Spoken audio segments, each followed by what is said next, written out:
Spotlight beams illuminated the elegant auditorium as the murmurs gradually subsided. Jake Harlan stood motionless in the back row, his tie slightly askew, the borrowed suit hanging awkwardly on his tall, lean frame. He clutched the Maplewood Community Service Awards program so tightly that the paper crumpled in his palm. On stage, the MC leaned into the microphone. "And now presenting this year's award, Ava Lane." Jake held his breath. From the wings, Ava appeared in a pale blue dress, her hair neatly tied back with a star-shaped clip. 12 years old, smaller than her classmates, she took slow, deliberate steps to center stage. Her hands trembled as they held the speech paper. Jake glanced at Victoria sitting in the front row, her back ramrod straight, her glossy black hair pulled into an immaculate bun. Despite her composed exterior, her fingers were tightly gripping her Hermes handbag. Ava reached the microphone, unfolded her paper. She took a deep breath. Her lips parted, but no sound emerged. She frowned, tried again. Still silence. She tapped the microphone gently. No feedback.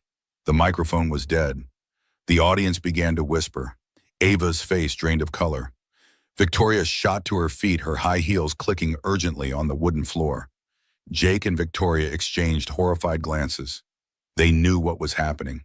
Ava hadn't spoken in front of a crowd for months. And now, when she was finally ready, the microphone wasn't working. 8 months earlier, Jake Harlan wiped the last smudge from the hallway floor of Maplewood Elementary, his back aching after the night shift at Harris gas station. The wall clock read 5:30 a.m., still 2 hours before students would arrive. Autumn sunlight filtered through windows, casting pale orange streaks across the freshly mopped floor. Working through the night wasn't easy, but Jake had no other choice. 2 jobs still barely covered the medical bills that had piled up after Emily passed away. Cancer had taken his wife, but left behind a mountain of debt that he shouldered alone. Jake checked his watch, emptied the bucket into a sink. Time to head home and wake Tyler for school. His 9-year-old son was all too accustomed to his father returning as dawn broke. In the staff changing room, Jake quickly exchanged his janitor's uniform for a worn t-shirt and jeans.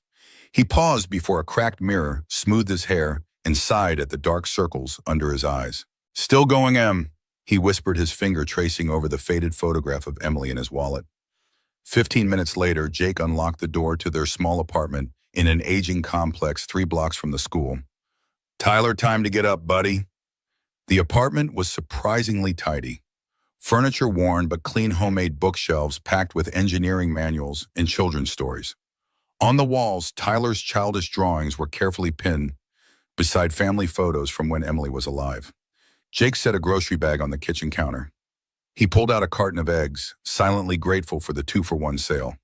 As he opened the refrigerator, a stack of bills held by magnets slid to the floor. Jake picked them up, eyes catching the red final notice on a medical loan statement. "Dad," Tyler appeared in the kitchen doorway, hair tousled, eyes still heavy with sleep. Despite being only 9, he had a strikingly mature gaze. Jake quickly stuffed the bill into his pocket. "Morning, buddy, ready for the day." He cracked eggs into a pan with practiced efficiency. "Sunny side up, coming right up." Tyler smiled, automatically retrieving plates and cups. Unlike most children his age, he helped without being asked. "Did you sleep yet?" "I'll catch some after I drop you at school." Jake ruffled his son's hair. Busy night. Gas station was quiet, but there was an issue with the water pipes in the science room at school. Tyler looked at his father curiously. "How did you fix it?" Jake smiled, flipping the eggs with the precision of someone once accustomed to work requiring accuracy. Pressure valve was stuck, just needed to take it apart, clean it, and reassemble. "Like when you fixed Mrs. Williams' car?" Tyler asked, mouthful of toast. "Exactly, just with water instead of oil." Jake placed the plate of eggs in front of his son. "Hey, slow down. I don't want you choking." While Tyler ate, Jake checked his backpack. Homework completed, pencil case neatly organized, and a handmade card reading, "Happy birthday, Miss Riley," in the front pocket. Jake smiled proudly. Emily would have been so proud of their son. "Dad," Tyler called, eyes fixed on a paper on the table. "There's a family day at school next month." Jake froze. Events like these were always painful reminders of Emily's absence. "Oh, that sounds great. I'll request time off. Miss Riley said we could bring something special from our family." Tyler looked up hopefully. "Could we bring Mom's picture?" Jake felt something catch in his throat.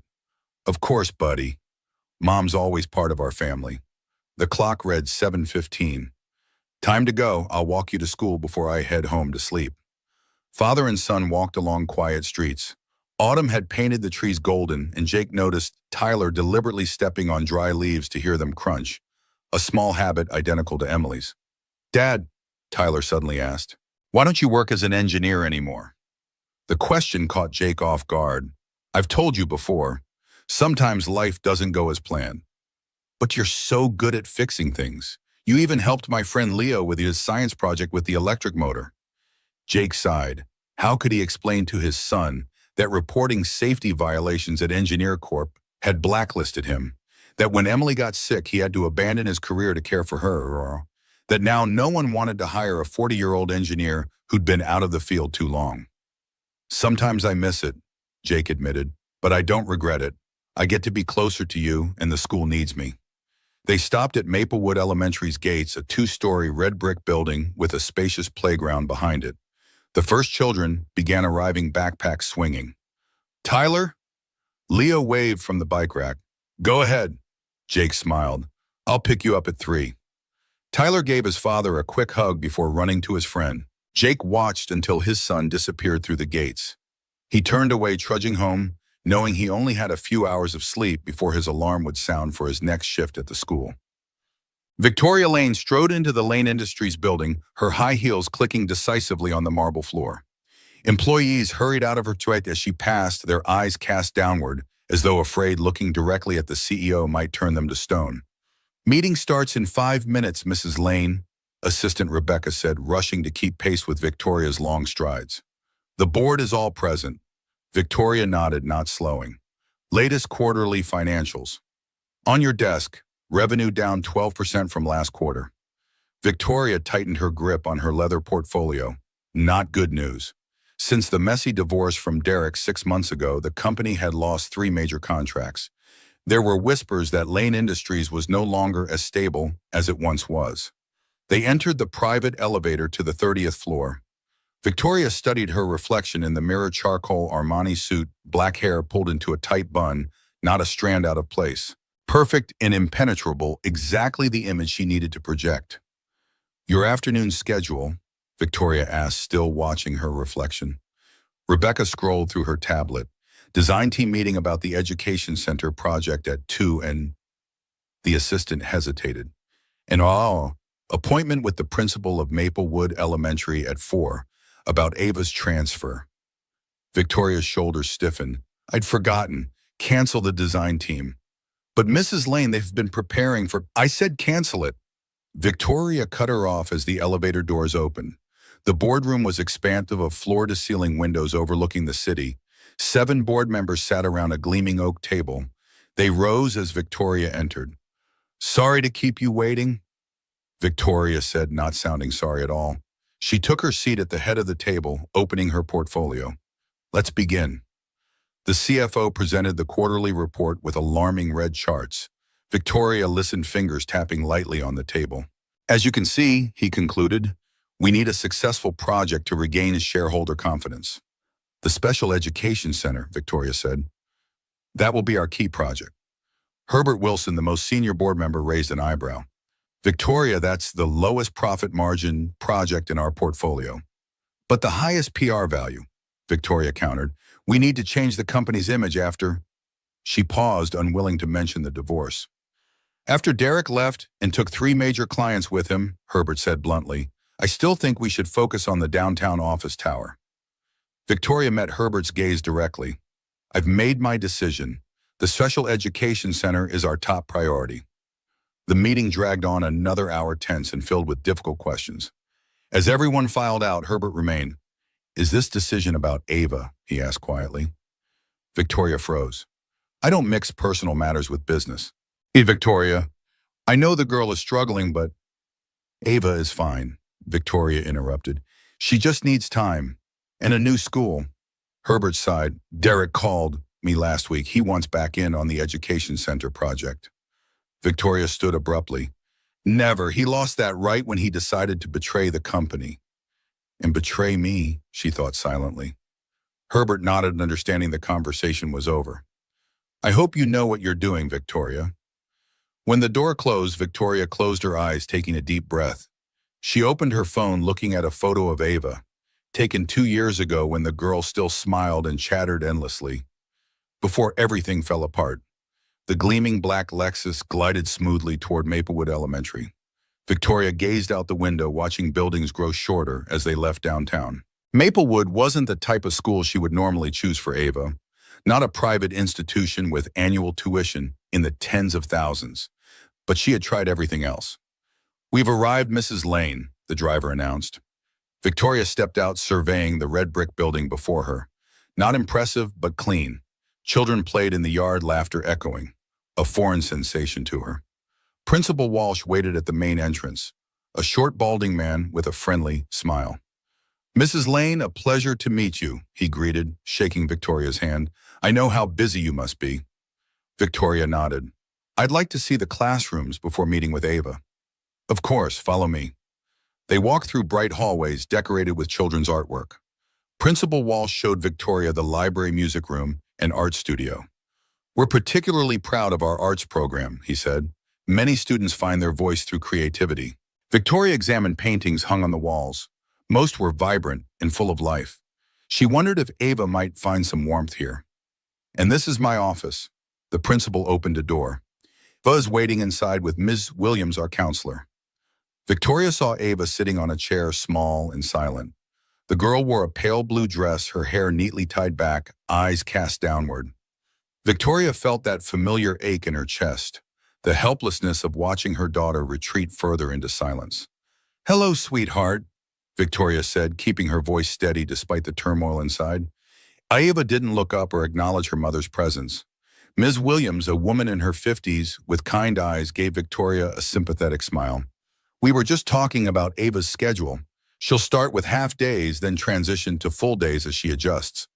Victoria nodded, taking the seat beside Ava. Has she shown any interest in particular subjects? Art seems to engage her, Ms. Williams replied. She drew this earlier. She handed Victoria a simple sketch of a bird perched on a window. Victoria studied it carefully. Ava hadn't drawn anything in months. This is beautiful, Ava. No response. Principal Walsh cleared his throat. Mrs. Lane, we should discuss resources. Maplewood isn't specifically equipped for selective mutism cases like Ava's. I'll provide whatever is needed, Victoria said firmly. Private therapists, specialists. With all due respect, Walsh interrupted gently, money isn't always the solution.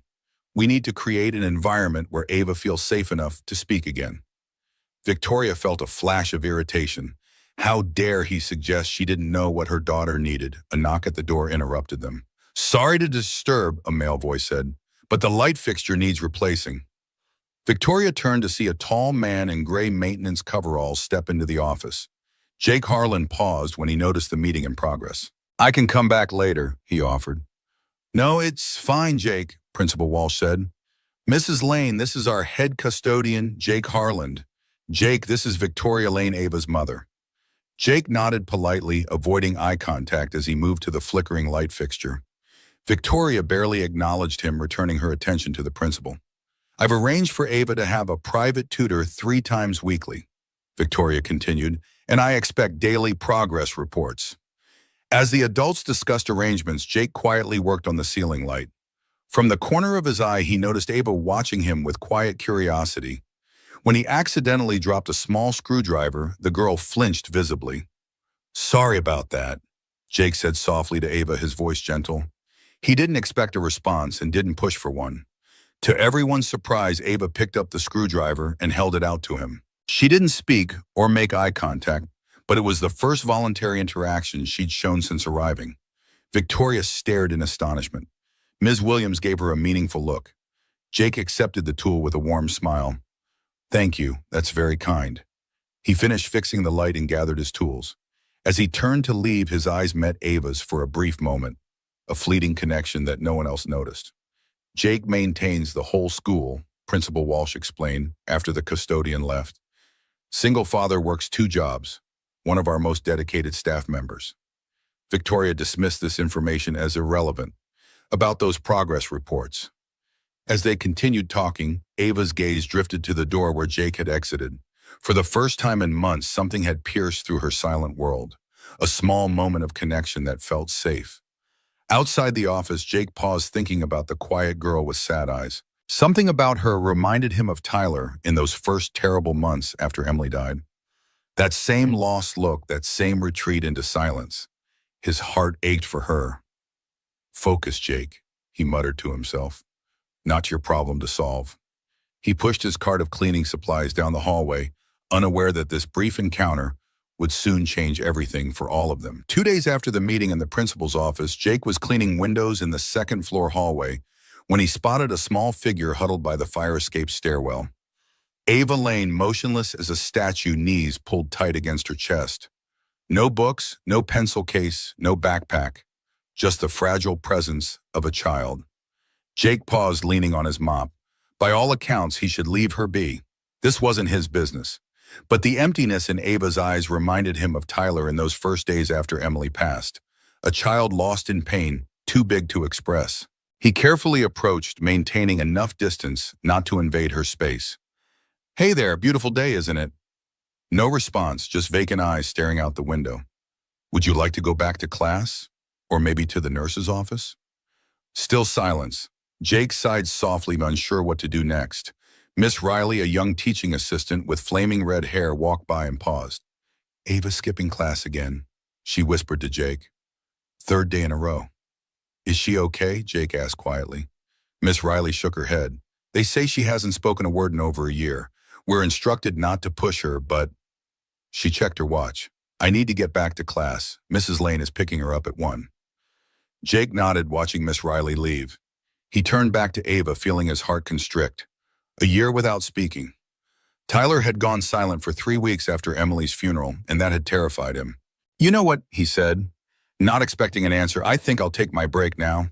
This hallway's clean enough. Wouldn't you say?" Jake sat down on the steps a few paces from Ava. "I'll just sit here a while if you don't mind." He pulled a sandwich from his jacket pocket, unwrapped the foil, and took a bite. Then he began talking about his day, about the leaky faucet in room 103, how he'd fixed it with a makeshift washer, about how teachers always forgot to turn off the lights in the copy room. Ava didn't react, but Jake noticed her shoulders weren't as tense as before. He continued talking about Tyler, how his son was working on a science project about wind turbines and how they work better in the rain. "My boy loves that kind of stuff," Jake smiled. "He's a lot smarter than me. Takes after his mother that way." When the bell rang, signaling lunch period, Jake stood up, brushing crumbs from his clothes. "Well, I should get back to work. Nice chatting with you, Ava." He expected nothing as he turned away, but glancing back, he saw Ava watching him, her eyes no longer quite so empty. In the days that followed, Jake began noticing Ava more frequently, always alone and always silent, but seemingly more purposeful in her solitude.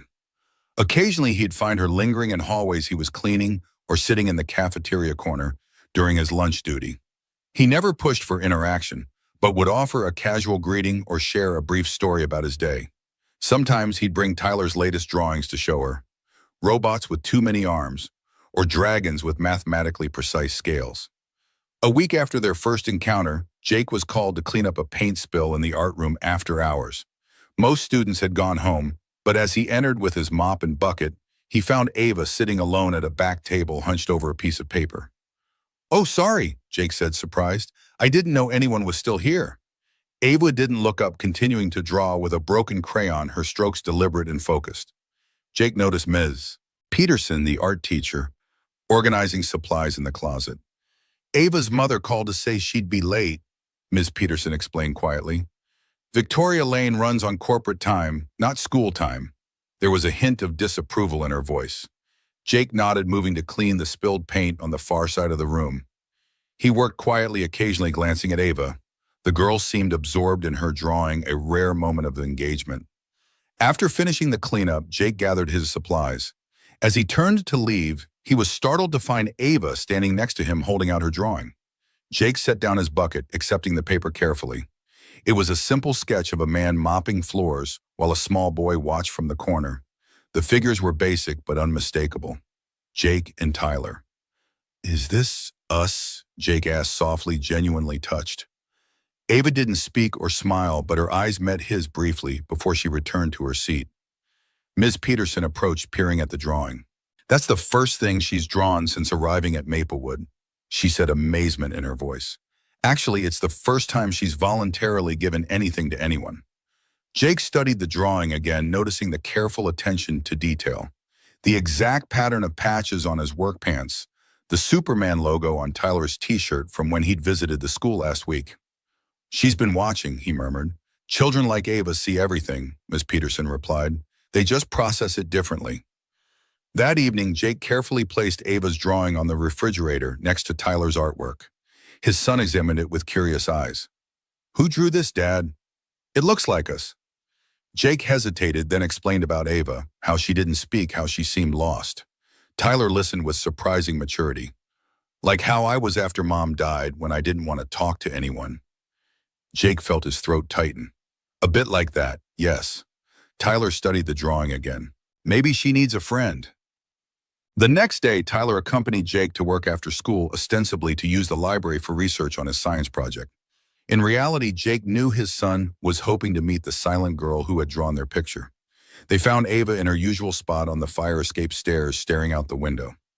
Ava, this is my son, Tyler, Jake said casually. He wanted to thank you for the drawing. Tyler stepped forward with the earnestness only a 9-year-old could muster.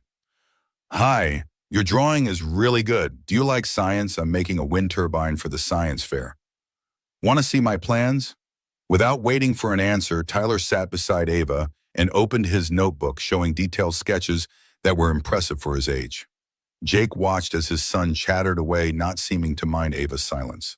To Jake's surprise, Ava leaned slightly toward Tyler, examining his drawings. She didn't speak or smile, but her attention was undeniably engaged. I'll be mopping the gym, Jake said, sensing the children might do better without his hovering. Tyler, find me when you're done. Okay, Tyler nodded, already explaining the aerodynamics of his turbine blades to Ava. Jake left with a small smile, heart lightened by his son's natural kindness. Later, as they walked home, Tyler was unusually thoughtful. Dad, I think Ava's really sad inside, like deep down sad. Jake glanced at his son. What makes you say that? Her eyes, they look like yours did after Mom died, like they're trying not to cry all the time. Jake felt his chest tighten. Sometimes he forgot how perceptive children could be. You're right, buddy. I think she is sad. Can we help her, like how Miss Joanne helped us with the cookies and stories? Jake remembered the school cook who had taken special interest in Tyler during their darkest days, feeding him warm cookies and telling stories that made him laugh when nothing else could. We can try, Jake said, squeezing his son's shoulder. Sometimes just being there is enough. The following Monday, Jake was summoned to an emergency staff meeting before school hours. He entered the teacher's lounge to find a tense atmosphere, with Principal Walsh standing at the front, expression grim. Thank you all for coming early, Walsh began. I'm afraid I have concerning news. The school board has announced budget cuts for the next fiscal year. We're looking at a 15% reduction across all departments. Murmurs of dismay filled the room. Jake stood quietly in the back, already calculating what this might mean for maintenance supplies. The arts program will be hit hardest, Walsh continued. We may need to reduce art classes to once weekly instead of 3 times, and there's discussion about eliminating the spring arts showcase entirely. Ms. Peterson stood up, face flushed with anger. Principal Walsh, the arts program is essential. For many students, it's their only creative outlet, their only chance to express themselves. I agree completely, Diana, Walsh sighed, but the board is insistent. Unless we find alternative funding, their hands are tied. Jake thought immediately of Ava, who seemed to find her only connection through art.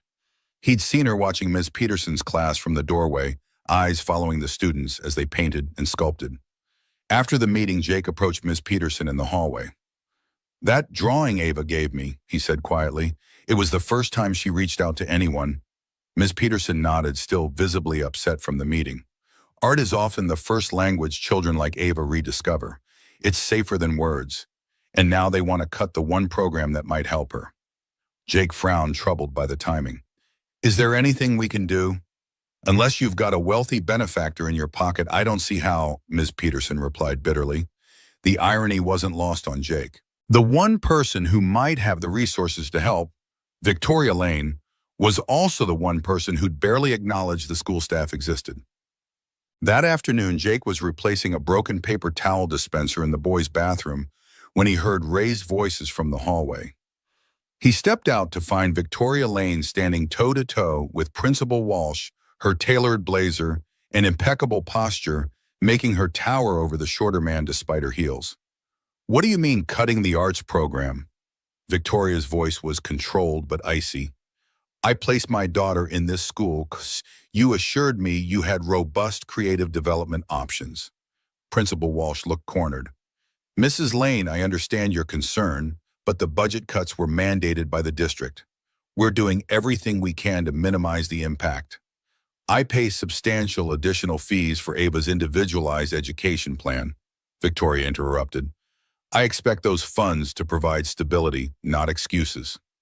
The fees cover Ava's counseling and one-on-one support, Mrs. Lane, not general programming." Walsh explained clearly, trying to remain diplomatic. Jake should have walked away. This wasn't his business. But hearing Ava's name, knowing how important art seemed to be for her, he found himself lingering. Victoria noticed his presence and narrowed her eyes. "Is there something you need, Mr. Harlan?" Her tone made it clear she remembered his name, but considered him completely irrelevant to the conversation. "Just maintaining the facilities, ma'am," Jake replied evenly, gesturing to his tool belt. Victoria turned back to Walsh. "I want a full breakdown of how my daughter's fees are being allocated, and I expect solutions, not problems." As she turned to leave, her designer handbag knocked over Jake's bucket of cleaning supplies, sending soapy water across the floor. Jake lunged forward but couldn't prevent the splash that caught the hem of Victoria's expensive trousers. "For God's sake," Victoria exclaimed, jumping back. "Can't you keep your equipment out of the way?" Jake knelt to right the bucket, keeping his voice measured. "I apologize for the spill, Mrs. Lane. Do you have any idea what these pants cost?" Victoria demanded. Something in Jake snapped. Perhaps it was the sleepless night after his second job, or the stress of the budget cuts, or simply the dismissive tone Victoria used, as though he were as insignificant as the mop in his hand. "No, ma'am, I don't," he replied, standing to his full height. "I imagine it's about what I make in a week, maybe two." Victoria's eyes widened at his response. Principal Walsh looked mortified. "Jake," he warned. But Jake continued, keeping his voice civil but firm. "I understand you're concerned about the arts program. So am I. I've seen how much it means to Ava." Victoria's expression shifted from indignation to surprise. "What would you know about my daughter?" "I know she drew for the first time in this school last week. I know she gave that drawing to me, not her therapist or her teachers. And I know the arts program is probably the best chance she has of finding her voice again." The hallway fell silent. Principal Walsh looked like he might faint. Victoria studied Jake with new intensity, as though seeing him properly for the first time. "And what makes you the janitor and expert on my daughter's needs?" "I'm not an expert," Jake admitted, "but I'm a parent who watched my son go silent after his mother died. Art and building things gave him back his words when nothing else worked." Victoria's perfect composure faltered for just a moment. Before she could respond, a commotion erupted from the art room down the hall. The sound of crashing and splintering wood was followed by alarmed shouts. Jake reacted instantly, running toward the noise with Principal Walsh and Victoria close behind. They burst into the art room to find chaos. A section of ancient plumbing had given way in the ceiling, sending water cascading onto student projects and art supplies. Ms. Peterson was frantically trying to move paintings out of the way while students scattered. Among them stood Ava, frozen in place as water soaked her carefully created clay sculpture, her first project since starting at Maplewood. Her eyes were wide with distress, body rigid. Jake assessed the situation in seconds. "Everyone out," he ordered, taking control with unexpected authority. "Water and electricity don't mix. Principal Walsh, get the students to the cafeteria."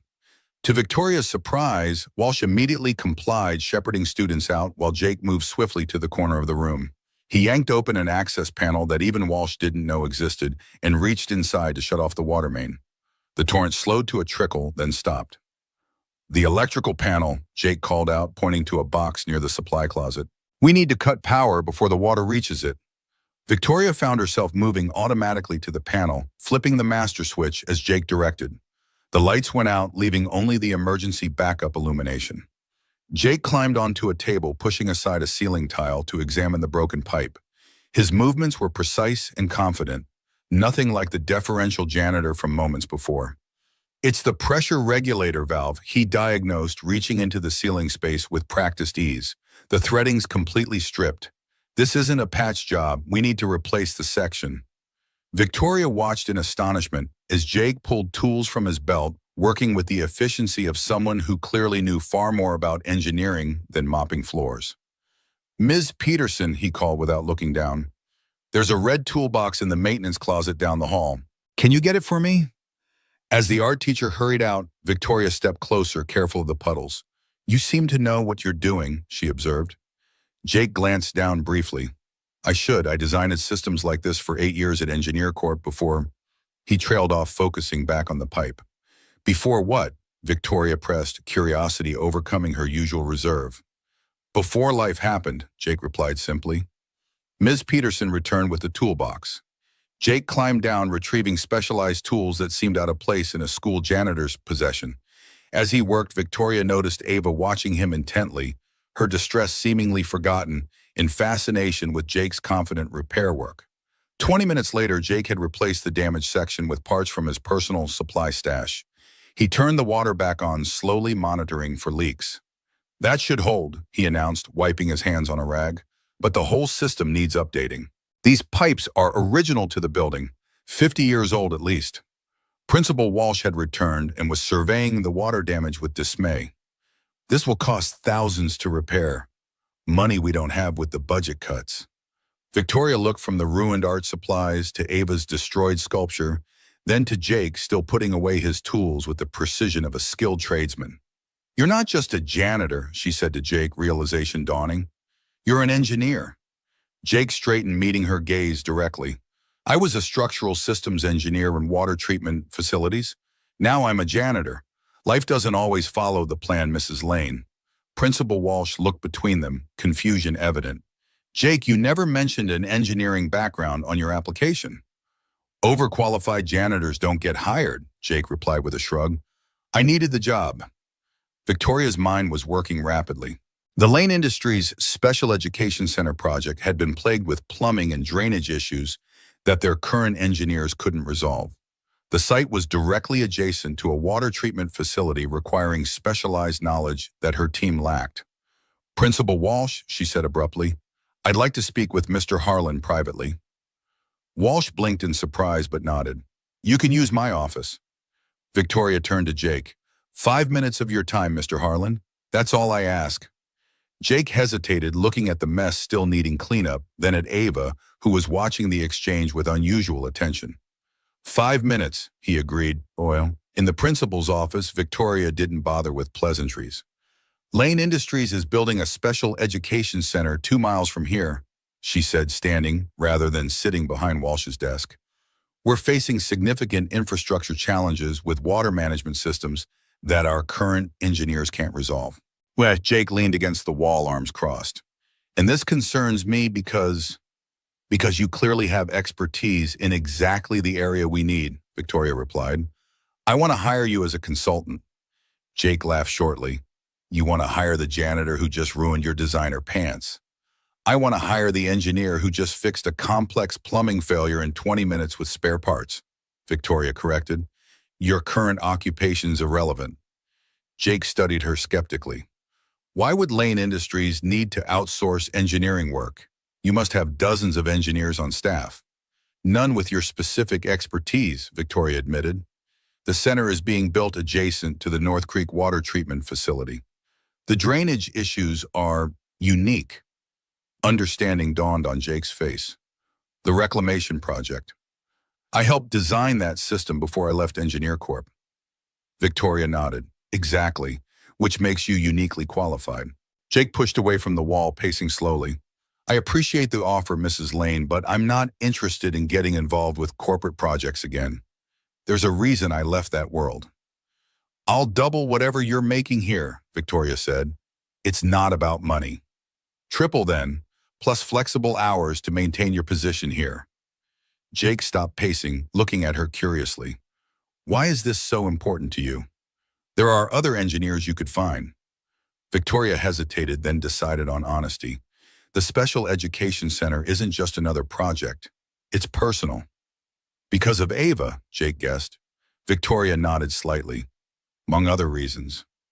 Jake considered for a long moment. I'm not interested in your money, Mrs. Lane, but I am interested in helping this school keep its arts program. Victoria raised an eyebrow. Are you proposing a quid pro quo? I'm suggesting a mutually beneficial arrangement, Jake corrected. I'll consult on your water management issues. In exchange, Lane Industries sponsors the Maplewood Arts program for the next 5 years. Victoria almost smiled at his audacity. You drive a hard bargain for someone who cleans toilets, Mr. Harland. I've found that toilets don't lie nearly as often as executives, Jake replied evenly. This time Victoria did smile, a brief, reluctant quirk of her lips. 2 years of arts funding, and we revisit based on the success of your consulting work. Jake extended his hand. Deal. As they shook hands, Victoria was struck by the calluses on his palm. Hands that had clearly known both precise engineering work and hard physical labor. One more condition, Jake added. I work directly with you. No middle management, no corporate runaround. Victoria considered him with new interest. This janitor engineer was either remarkably brave or remarkably foolish. Either way, he was unlike anyone she typically encountered in her corporate world. Agreed, she said finally. I'll have contracts drawn up by tomorrow. As they returned to the art room, they found Ava kneeling beside her ruined sculpture, tentatively touching the collapsed clay. Jake approached carefully, kneeling beside her. I'm sorry about your project, Ava, but you know what artists sometimes have to start over. That's how they make things even better the second time. Ava didn't respond verbally, but she looked up at him with something like hope in her eyes. Victoria watched this interaction with mixed emotions. How had this man connected with her daughter in ways that expensive therapists couldn't? Mr. Harlan will be working with us on a special project, Victoria announced to Principal Walsh, who had returned to assess the damage. And Lane Industries will be sponsoring the Maplewood Arts program for the next 2 years. Walsh's jaw dropped. Mrs. Lane, that's incredibly generous. It's an investment, Victoria replied, watching as Jake helped Ava carefully gather the remains of her sculpture. In more ways than one. As Victoria prepared to leave with Ava, she found herself re-evaluating the unexpected janitor. Jake Harlan was clearly more than he appeared, a hidden asset disguised in maintenance coveralls. And Victoria Lane had built her empire by recognizing assets others overlooked. The Lane Industries headquarters lobby gleamed with marble and chrome, a monument to corporate success that made Jake feel distinctly out of place. He adjusted his only tie, navy blue with subtle stripes purchased for Emily's funeral 4 years ago, and approached the reception desk. Jake Harlan, to see Victoria Lane, he said, trying to sound more confident than he felt. The receptionist's polite smile faltered as she took in his worn blazer and scuffed shoes. Do you have an appointment, sir? Yes, regarding the Special Education Center project. Her manicured fingers tapped at the computer. Mr. Harlan, Mrs. Lane is expecting you. She handed him a visitor badge with barely concealed surprise. 32nd floor. Rebecca will meet you at the elevator. Jake nodded his thanks, acutely aware of curious glances as he crossed the lobby. He'd spent the previous night reviewing the preliminary plans Victoria had sent over and found enough problems to fill a notebook. The elevator ascended smoothly, its mirrored walls reflecting a man who looked nothing like the corporate consultants surrounding him. Jake smoothed his hair, noticing the dark circles under his eyes from his night shift at Harris gas station. The doors opened to reveal a sleek reception area where a young woman with an elegant bob cut stood waiting. Mr. Harlan, I'm Rebecca, Mrs. Lane's executive assistant. She extended her hand, her gaze quickly assessing him. Please follow me. The team is assembled in the conference room. Jake frowned. Team, I was under the impression this would be a direct meeting with Mrs. Lane. Rebecca hesitated mid-stride. The design team always participates in consultant briefings. Is there a problem? No problem, Jake replied, though his agreement with Victoria had been explicit. No middle management, no corporate runaround. The conference room door opened to reveal an expansive space dominated by a gleaming table where 6 people sat, each equipped with tablets and architectural drawings. At the head stood Victoria, impeccable, in a charcoal suit, studying a holographic projection of the building site. "Mr. Harlan," she acknowledged without looking up. "Thank you for coming. Please take a seat." Jake remained standing. "Mrs. Lane, I believe we had an agreement about the parameters of this consultation." The room fell silent. Victoria finally looked up, meeting his gaze with cool appraisal. "Indeed we did," she replied. "Everyone, this is Jake Harlan, our water systems consultant. He'll be working directly with me on the infrastructure challenges." She gestured to the empty chair at her right. "Mr. Harlan prefers a streamlined approach. We'll reconvene as a full team once he's completed his initial assessment." The design team exchanged confused glances, but gathered their materials without argument. But Mrs. Lane, a man in an expensive suit, protested, "The foundation pour is scheduled for next week. We need infrastructure approval today." "Then we better let Mr. Harlan get to work, hadn't we, Mr. Peterson?" Victoria's tone left no room for discussion. As the team filed out, Jake took the offered seat, setting his worn notebook on the table. "You could have warned me," he said once they were alone. "You could have worn a better suit," Victoria countered, sitting across from him. "Consider it a mutual learning experience." Jake opened his notebook. "I reviewed the plans. You have serious problems beyond water management. The foundation design doesn't account for the soil composition near the treatment facility. You're building on reclaimed wetland with a high water table." Victoria frowned. "Our geotechnical reports are incomplete," Jake interrupted, spreading out his hand-drawn diagrams. "The treatment facility modified the underground water flow patterns when it was built 5 years ago. Your engineers are working from outdated surveys." For the next hour, Jake detailed the flaws in the current design, growing more animated as he explained the potential solutions. Victoria listened intently, asking pointed questions that revealed her own technical knowledge was more substantial than he'd expected. "Bottom line," Jake concluded, "if you pour that foundation next week, you'll be rebuilding it in 6 months when the substructure fails." Victoria studied his drawings. "These modifications will delay the project by how long?" 3 weeks minimum, but they'll save you millions in the long run." She nodded slowly. "I'll postpone the foundation work. Can you provide detailed specifications for the necessary changes?" "Yes, but I'll need access to the original treatment facility plans, the actual as-built documents, not the preliminary designs." Victoria's expression tightened. "Those are proprietary Engineer Corp documents. They're not easily accessible." Jake met her gaze steadily. "I know, I helped create them. Before you were, what was your phrase, before life happened?" "Something like that." Victoria studied him with renewed interest. "What exactly was your position at Engineer Corp, Mr. Harlan?" Jake hesitated, then decided honesty was the simplest approach. "Senior Structural Systems Engineer specializing in water treatment infrastructure. I led the North Creek design team." "And you left this prestigious position to become a school janitor?" The skepticism in her voice was unmistakable. "I left because I reported critical safety violations that the company chose to ignore," Jake replied evenly. "Shortly after my wife was diagnosed with aggressive lymphoma, I needed flexible hours for her care, which Engineer Corp wouldn't provide. When she died, I had medical bills, a grieving 9-year-old son, and a career in shambles." The stark summary hung in the air between them.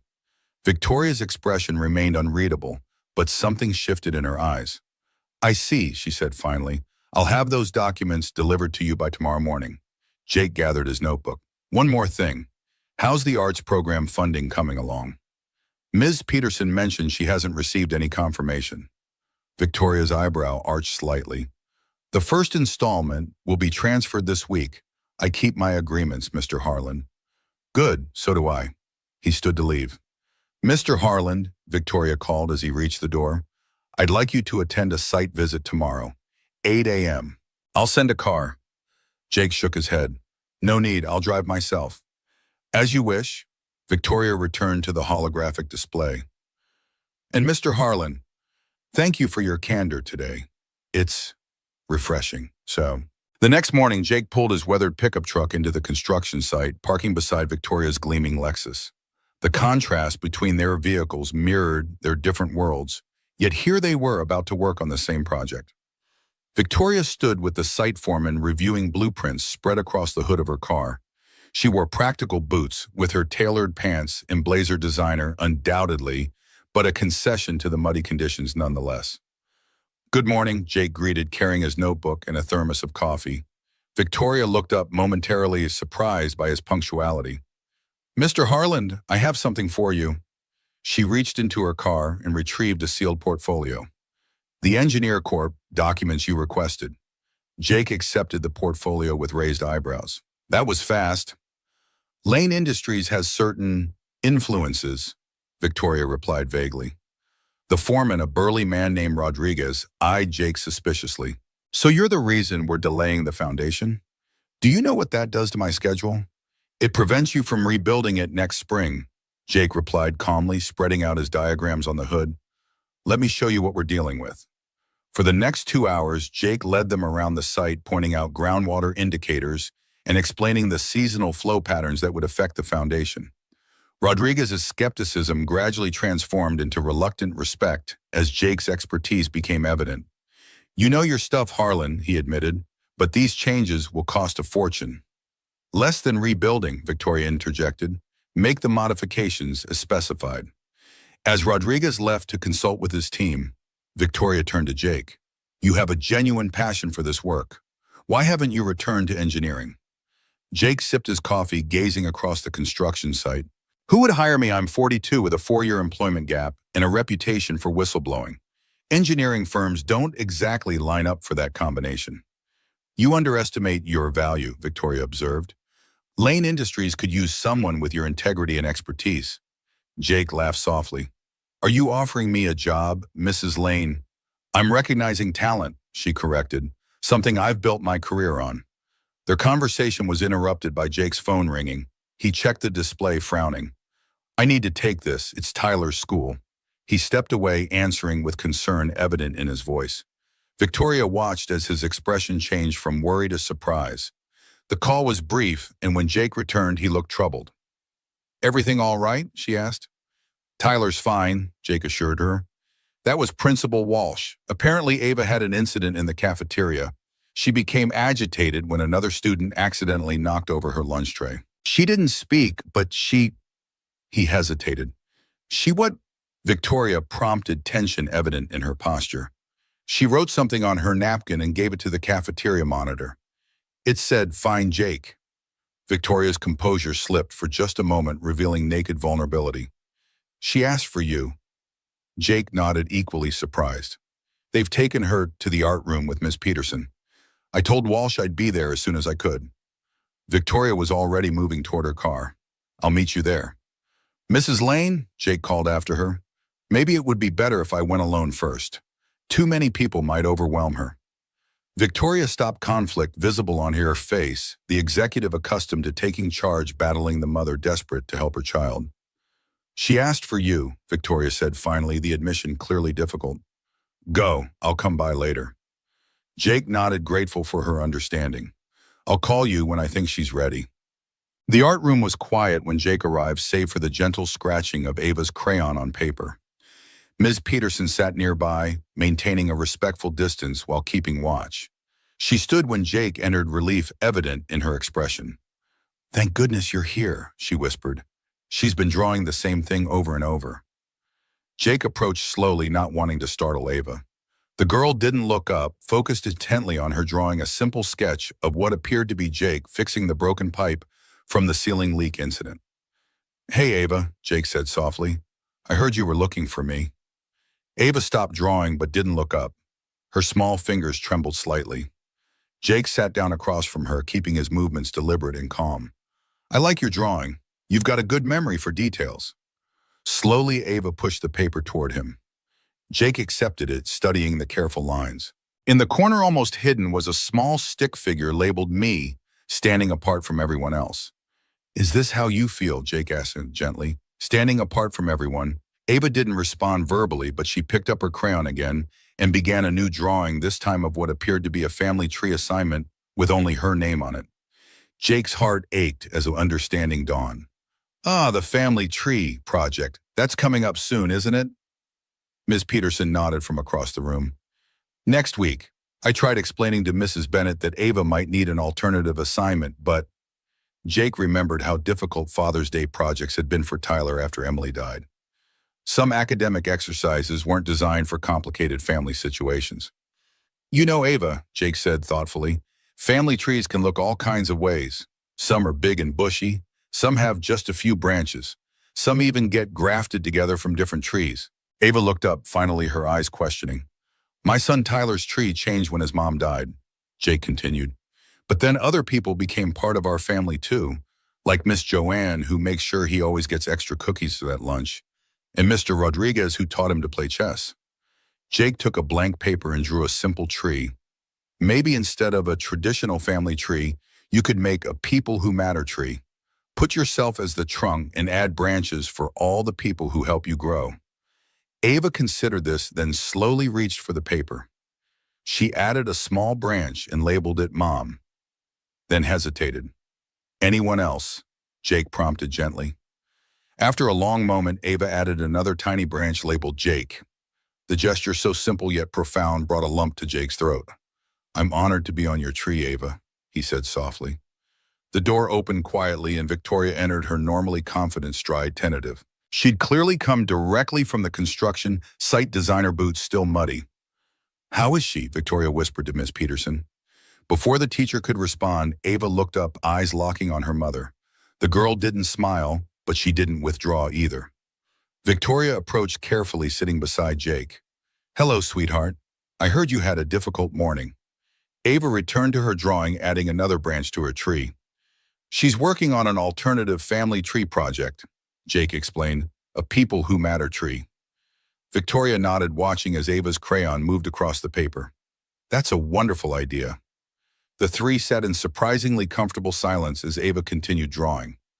Eventually, she pushed the completed picture toward them. The tree now had several branches: Mom, Jake, Tyler, and a tiny one labeled Art Lady that made Ms. Peterson smile from across the room. Victoria studied the drawing, her expression carefully controlled. It's beautiful, Ava. Jake noticed that while Mom was included, there was no branch for Dad. He glanced at Victoria, who had noticed the same omission, a flicker of something, anger crossing her features. Well, Jake said, breaking the silence, I should get back to work. The floor in the gymnasium won't mop itself. He stood to leave, but Ava's hand shot out, grabbing his wrist. She didn't speak, but her eyes pleaded clearly. Don't go. Or maybe I could stay a little longer, Jake amended, sitting back down. Victoria checked her watch. I have a board meeting in an hour. She hesitated, clearly torn between corporate responsibility and maternal concern. We'll be fine, Jake assured her. Ms. Peterson and I can stay with Ava until school ends. Victoria nodded, grateful yet clearly uncomfortable with relinquishing control. She knelt beside Ava's chair. I'll see you at home later, sweetheart. Maybe we could make cookies together. Ava didn't respond, but she didn't pull away when Victoria gently touched her hair. Progress, however small. As Victoria prepared to leave, she paused beside Jake. Thank you, she said quietly, for understanding what she needed when I couldn't. Jake smiled gently. Sometimes it's easier to see solutions in other people's problems than our own. Victoria studied him thoughtfully. Indeed, I'll expect your completed infrastructure assessment by Friday. Of course, Jake replied, amused by her swift return to business mode. After Victoria departed, Jake spent another hour with Ava, helping her create more elaborate drawings of her People Who Matter tree. When the final bell rang, Tyler bounded into the art room, face lighting up when he saw them. Ava, Dad, look what I made in science class. He proudly displayed a small working model of his wind turbine.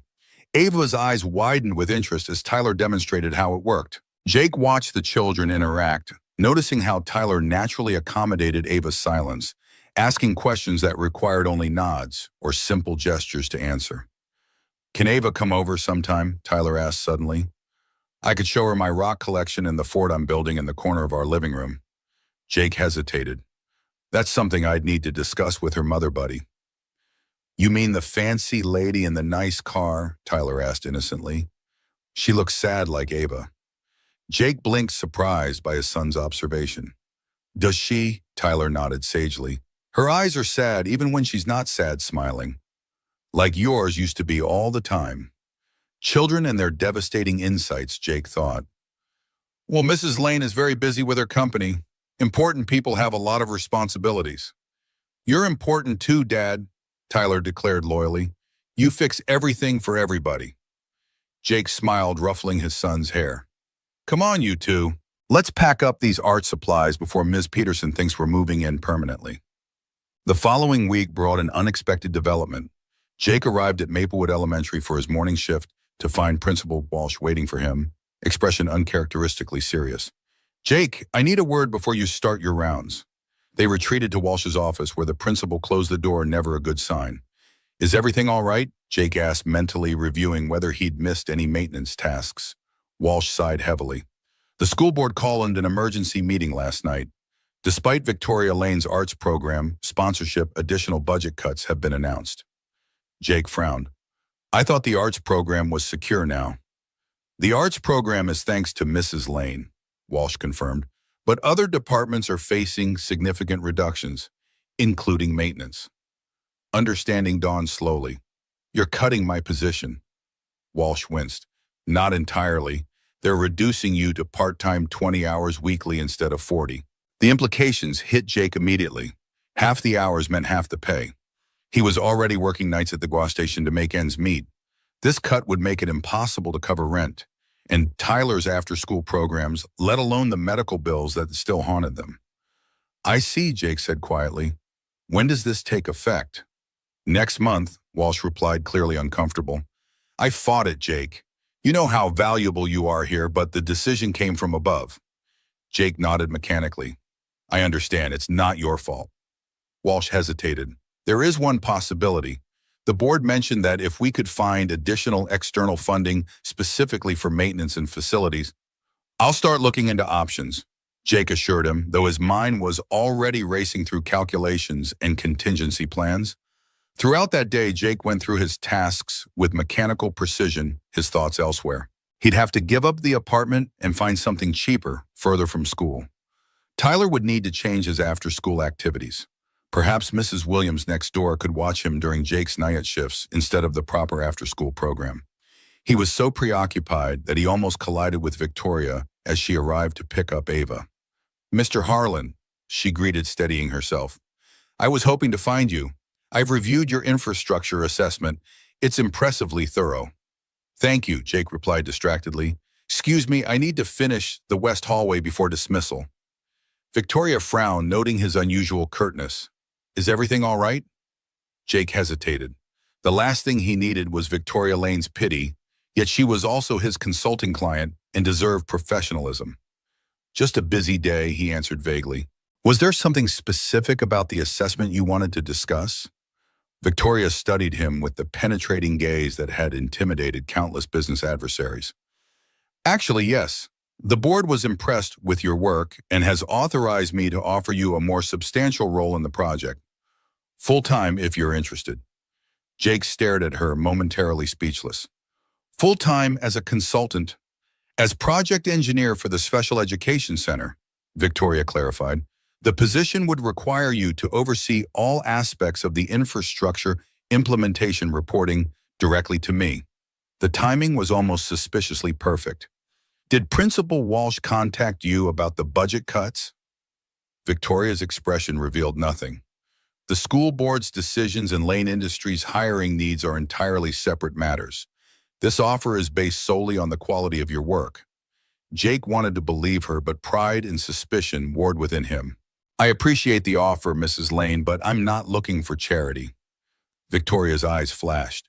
Lane Industries doesn't do charity, Mr. Harlan. We make strategic investments.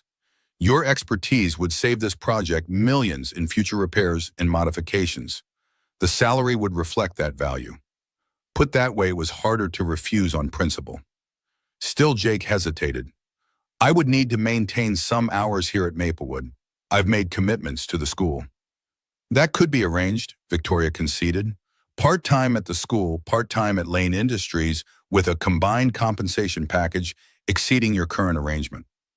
It was a lifeline and they both knew it, yet something still bothered Jake. Why me? He asked finally. Lane Industries must have connections to dozens of qualified engineers without the complications I bring. Victoria considered her answer carefully. Because you saw the problems no one else noticed. Because you stood your ground when it would have been easier to comply. And because she paused, something vulnerable briefly crossing her features. Because my daughter trusts you. That makes you unique among the engineers of my acquaintance. The honest answer surprised him. I'll need to think about it. Of course, Victoria nodded. The offer remains open until Friday. She started to leave, then turned back. Oh, and Mr. Harlan Tyler is welcome to join Ava for an art play date this weekend, if that's amenable to you. Jake blinked at this unexpected extension of personal connection. He'd like that. Good. Saturday at 2. I'll text you the address. With that, Victoria departed, leaving Jake to wonder how his life had become so strangely entangled with the Lane family. Saturday arrived with unseasonable rain that drummed against the windows of Jake's pickup as he and Tyler navigated the winding roads of Oak Ridge Heights, the city's most exclusive neighborhood. Tyler pressed his face to the glass, eyes wide at the sprawling mansions set back behind manicured lawns and security gates. Dad, these houses are like castles, he exclaimed. Which one is Ava's?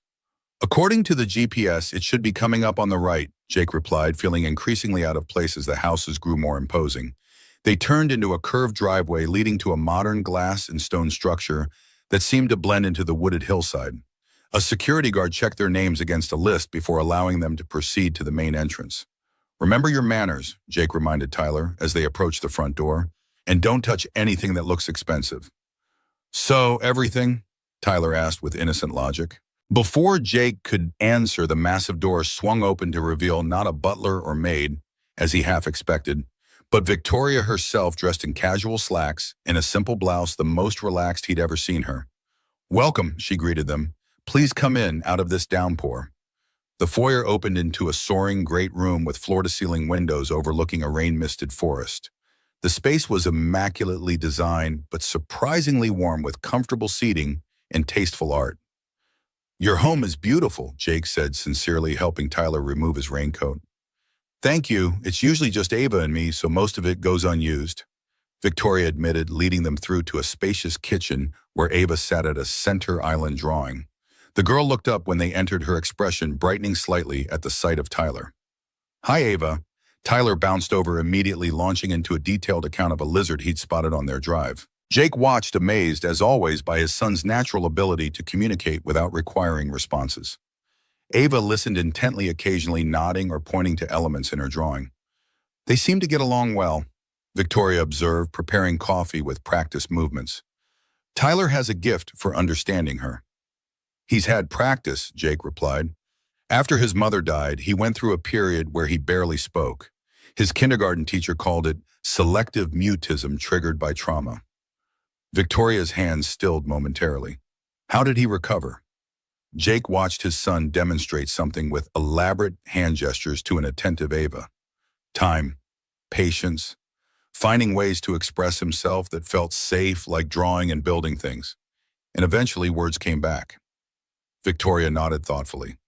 The therapists say Ava's silence is similar trauma-induced. After she witnessed certain events in our home, she just stopped speaking. Jake heard the careful omission but didn't press. Children are remarkably resilient when they feel secure. That's what I'm trying to provide, Victoria said quietly. Security, stability. She gestured around the immaculate kitchen, though I'm not always sure what that looks like. There was a vulnerability in her admission that Jake hadn't expected. This powerful CEO who commanded boardrooms and managed multi-million-dollar projects was admitting uncertainty about the most important project of all, raising her daughter. You're doing better than you think, he offered. Ava's drawing again. That's progress. Victoria smiled faintly. Thanks to your influence, not mine. Have you tried drawing with her? Jake suggested. It might open a channel between you. Victoria looked skeptical. I'm hardly artistic. The last time I drew anything was probably in high school. It's not about talent, Jake explained. It's about shared experience. Tyler and I build ridiculous Lego structures together. They collapse half the time, but that's not the point. Victoria considered this, then called to the children. Ava, Tyler, would you like to bake cookies? I thought we could decorate them together. Ava looked up, surprise evident in her expression. Victoria rarely participated in messy, unstructured activities. Awesome, Tyler exclaimed. Can we make dinosaur shapes? Dad and I make dinosaur cookies all the time. I don't think we have dinosaur cutters, Victoria admitted, looking momentarily flustered. We can improvise, Jake assured her, rolling up his sleeves. A T-Rex is basically a gingerbread man with a bigger head and smaller arms. What followed was the most chaotic activity the Lane kitchen had likely ever witnessed. Flour-dusted expensive countertops, colorful frosting ended up everywhere, but on some cookies, and Tyler's creative dinosaur interpretations defied both paleontology and basic cookie physics.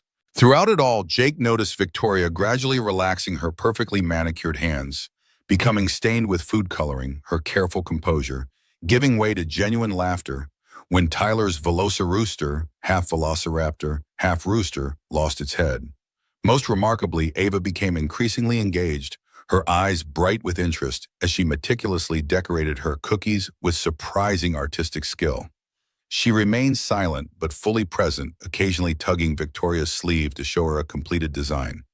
"That's beautiful, sweetheart," Victoria praised, studying a cookie Ava had decorated to resemble a detailed flower. "You have such a steady hand." Jake was arranging the finished cookies on a cooling rack when he noticed Ava carefully creating one that looked suspiciously like a miniature portrait.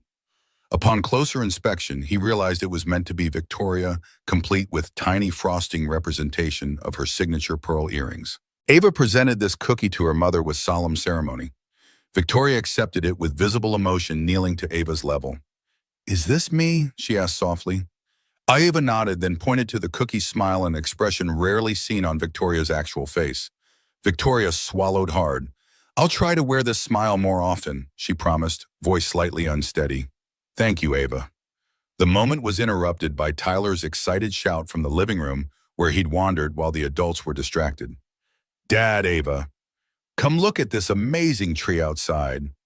They all moved to the floor-to-ceiling windows, where the rain had stopped, to reveal a double rainbow arching over the forest behind the house.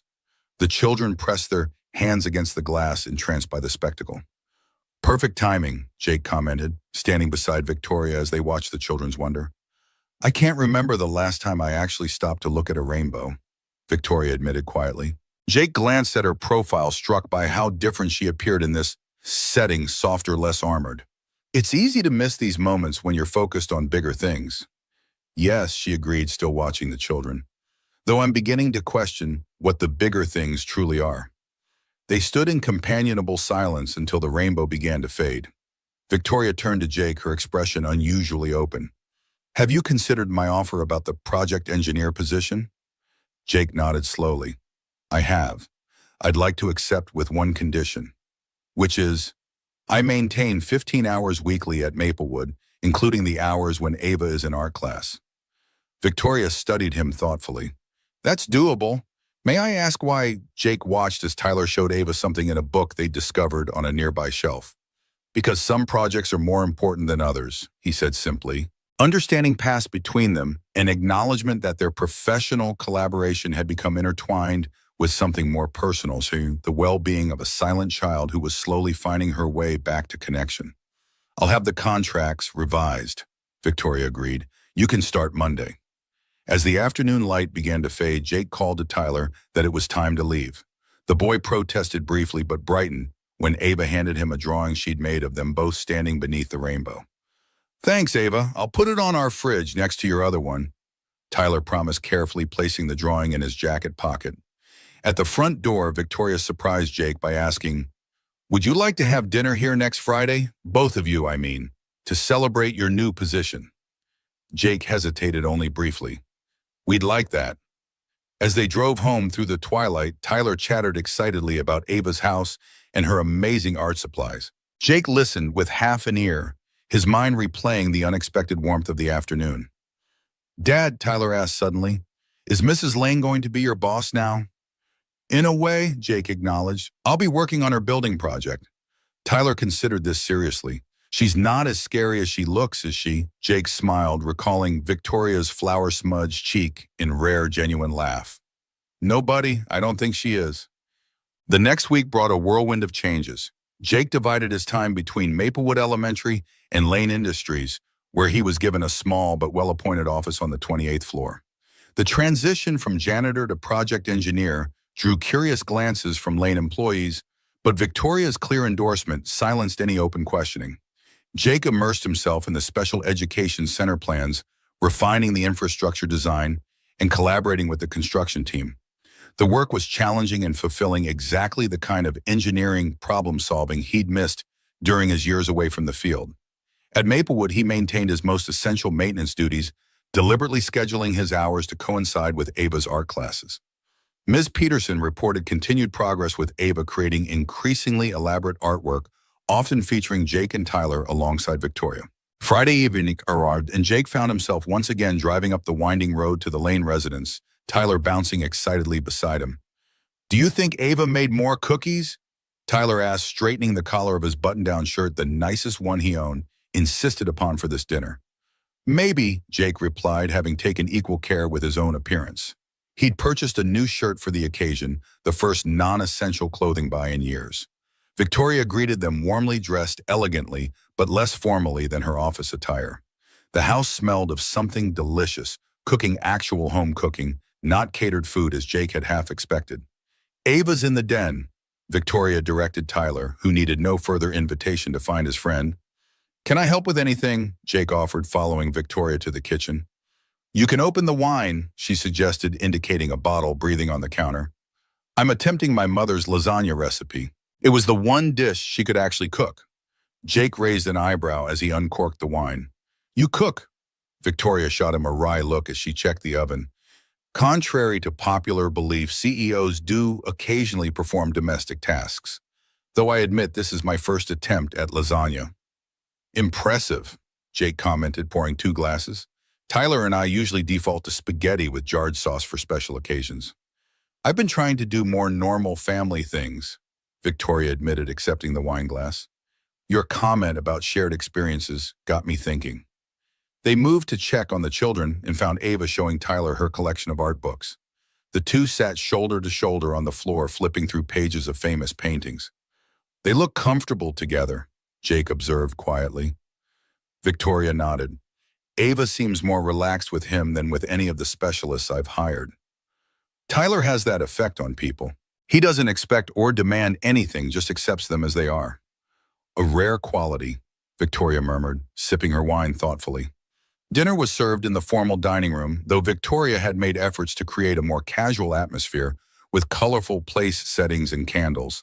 The lasagna, while not perfectly executed, was delicious, and the conversation flowed naturally between adult topics and Tyler's enthusiastic interjections. Ava remained silent throughout the meal, but seemed engaged, occasionally smiling at Tyler's jokes or looking between Jake and Victoria during their discussions. As Victoria served dessert, a store-bought cheesecake she admitted selecting with Tyler's preferences in mind, Jake noticed how different she appeared in this setting. The sharp edges of CEO Victoria Lane had softened, revealing glimpses of the woman beneath the corporate armor. "So," Victoria said as they finished their dessert, "the first phase of foundation work passed inspection today. Your modifications were precisely what the project needed." "The site conditions were exactly as I predicted," Jake confirmed. "We'll need to monitor the seasonal water table fluctuations, but the drainage system should accommodate any variations." Victoria smiled. "Always the engineer, even at the dinner table." Jake laughed. "Occupational hazard. Though I could say the same about you checking your phone 3 times during dessert." "Caught," Victoria admitted, setting her phone face down demonstratively. "Old habits." As the evening progressed, Tyler's energy began to wane, his animated stories giving way to barely suppressed yawns. Ava too seemed tired, leaning against Victoria's side on the sofa as the adults talked. "We should probably head home," Jake said, finally noticing Tyler's drooping eyelids. "It's been a wonderful evening." Victoria walked them to the door, Ava trailing silently behind. As Jake helped a sleepy Tyler with his jacket, Ava suddenly tugged at Victoria's sleeve, gesturing urgently. "What is it, sweetheart?" Victoria asked. Ava pointed to Jake and Tyler, then made a motion like turning pages. "I think she wants to show Tyler something before you leave," Victoria interpreted. Ava nodded vigorously, then dashed away, returning moments later with a large art portfolio. She carefully extracted a drawing and presented it to Tyler with solemn ceremony.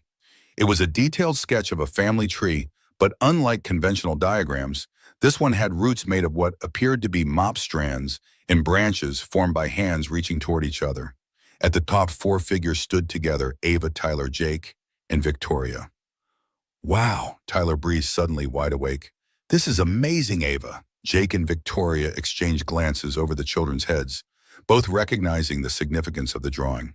"It's her People Who Matter tree," Jake said softly, "for the school project." Victoria's composure faltered slightly as she realized the implications. Ava had included both Jake and Tyler as equal parts of her family structure. "It's beautiful, Ava." Victoria managed, her voice slightly unsteady. "Is this what you'll present in class?" Ava nodded, looking between the adults with an expression that seemed to seek approval. "I think it's perfect," Jake assured her, genuinely moved by the inclusion. As they finally prepared to leave, Victoria walked them to Jake's truck. The night air was cool and clear, stars visible despite the city lights below. "Thank you for dinner," Jake said, "and for making Tyler feel so welcome." Victoria nodded, watching as Jake helped his drowsy son into the passenger seat. "Jake," she said suddenly, using his first name for the first time, "there's something you should know." Jake turned, struck by the serious note in her voice. "The family tree project has brought up some difficult issues for Ava," Victoria continued. "Her father, my ex-husband Derek, hasn't seen her in over a year. By his choice, not mine." Jake waited, sensing there was more to the story. "The silence began after Ava witnessed an argument between us," Victoria admitted, her voice dropping. "An argument that became physical.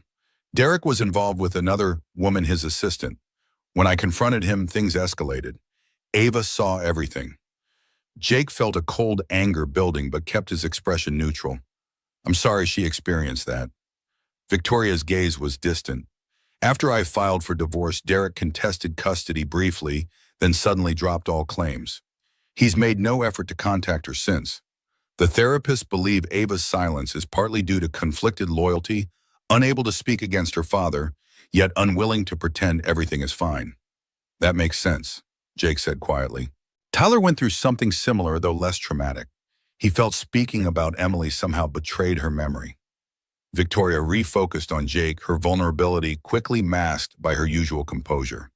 "I'm telling you this because Ava's teacher mentioned that parents typically attend the family tree presentations. Given Ava's inclusion of you in her tree, I thought perhaps—" "I'd be happy to attend," Jake assured her, understanding the unspoken request, "if you think it would help Ava." Relief flashed briefly across Victoria's features. "Thank you. The presentation is next Wednesday at 2 p.m. Jake nodded. "I'll rearrange my schedule." As he drove home with Tyler sleeping beside him, Jake reflected on the evening's revelations. Victoria Lane, the formidable CEO, was also a wounded woman trying to protect her child from further harm. It added another dimension to the complex picture he was forming of her. And somewhere along the way, he realized he'd stopped thinking of her as Mrs. Lane and started thinking of her as Victoria. The week leading up to Ava's family tree presentation passed in a blur of activity. Jake divided his time between the Special Education Center site, where foundation work was progressing according to his modified plans, and his reduced hours at Maplewood Elementary. The dual roles left little time for rest, but the satisfaction of returning to engineering work made the long days worthwhile. At Lane Industries, Jake was steadily earning the respect of the design team that had initially viewed him with skepticism. His practical solutions and hands-on approach to problem-solving proved more effective than the theoretical models they'd been struggling with. Even Herbert Wilson, the senior board member who had questioned Victoria's decision to hire him, grudgingly acknowledged Jake's contributions during a site visit. "Unconventional background," Herbert remarked to Victoria as they watched Jake demonstrate a drainage solution to the construction foreman, but undeniable results.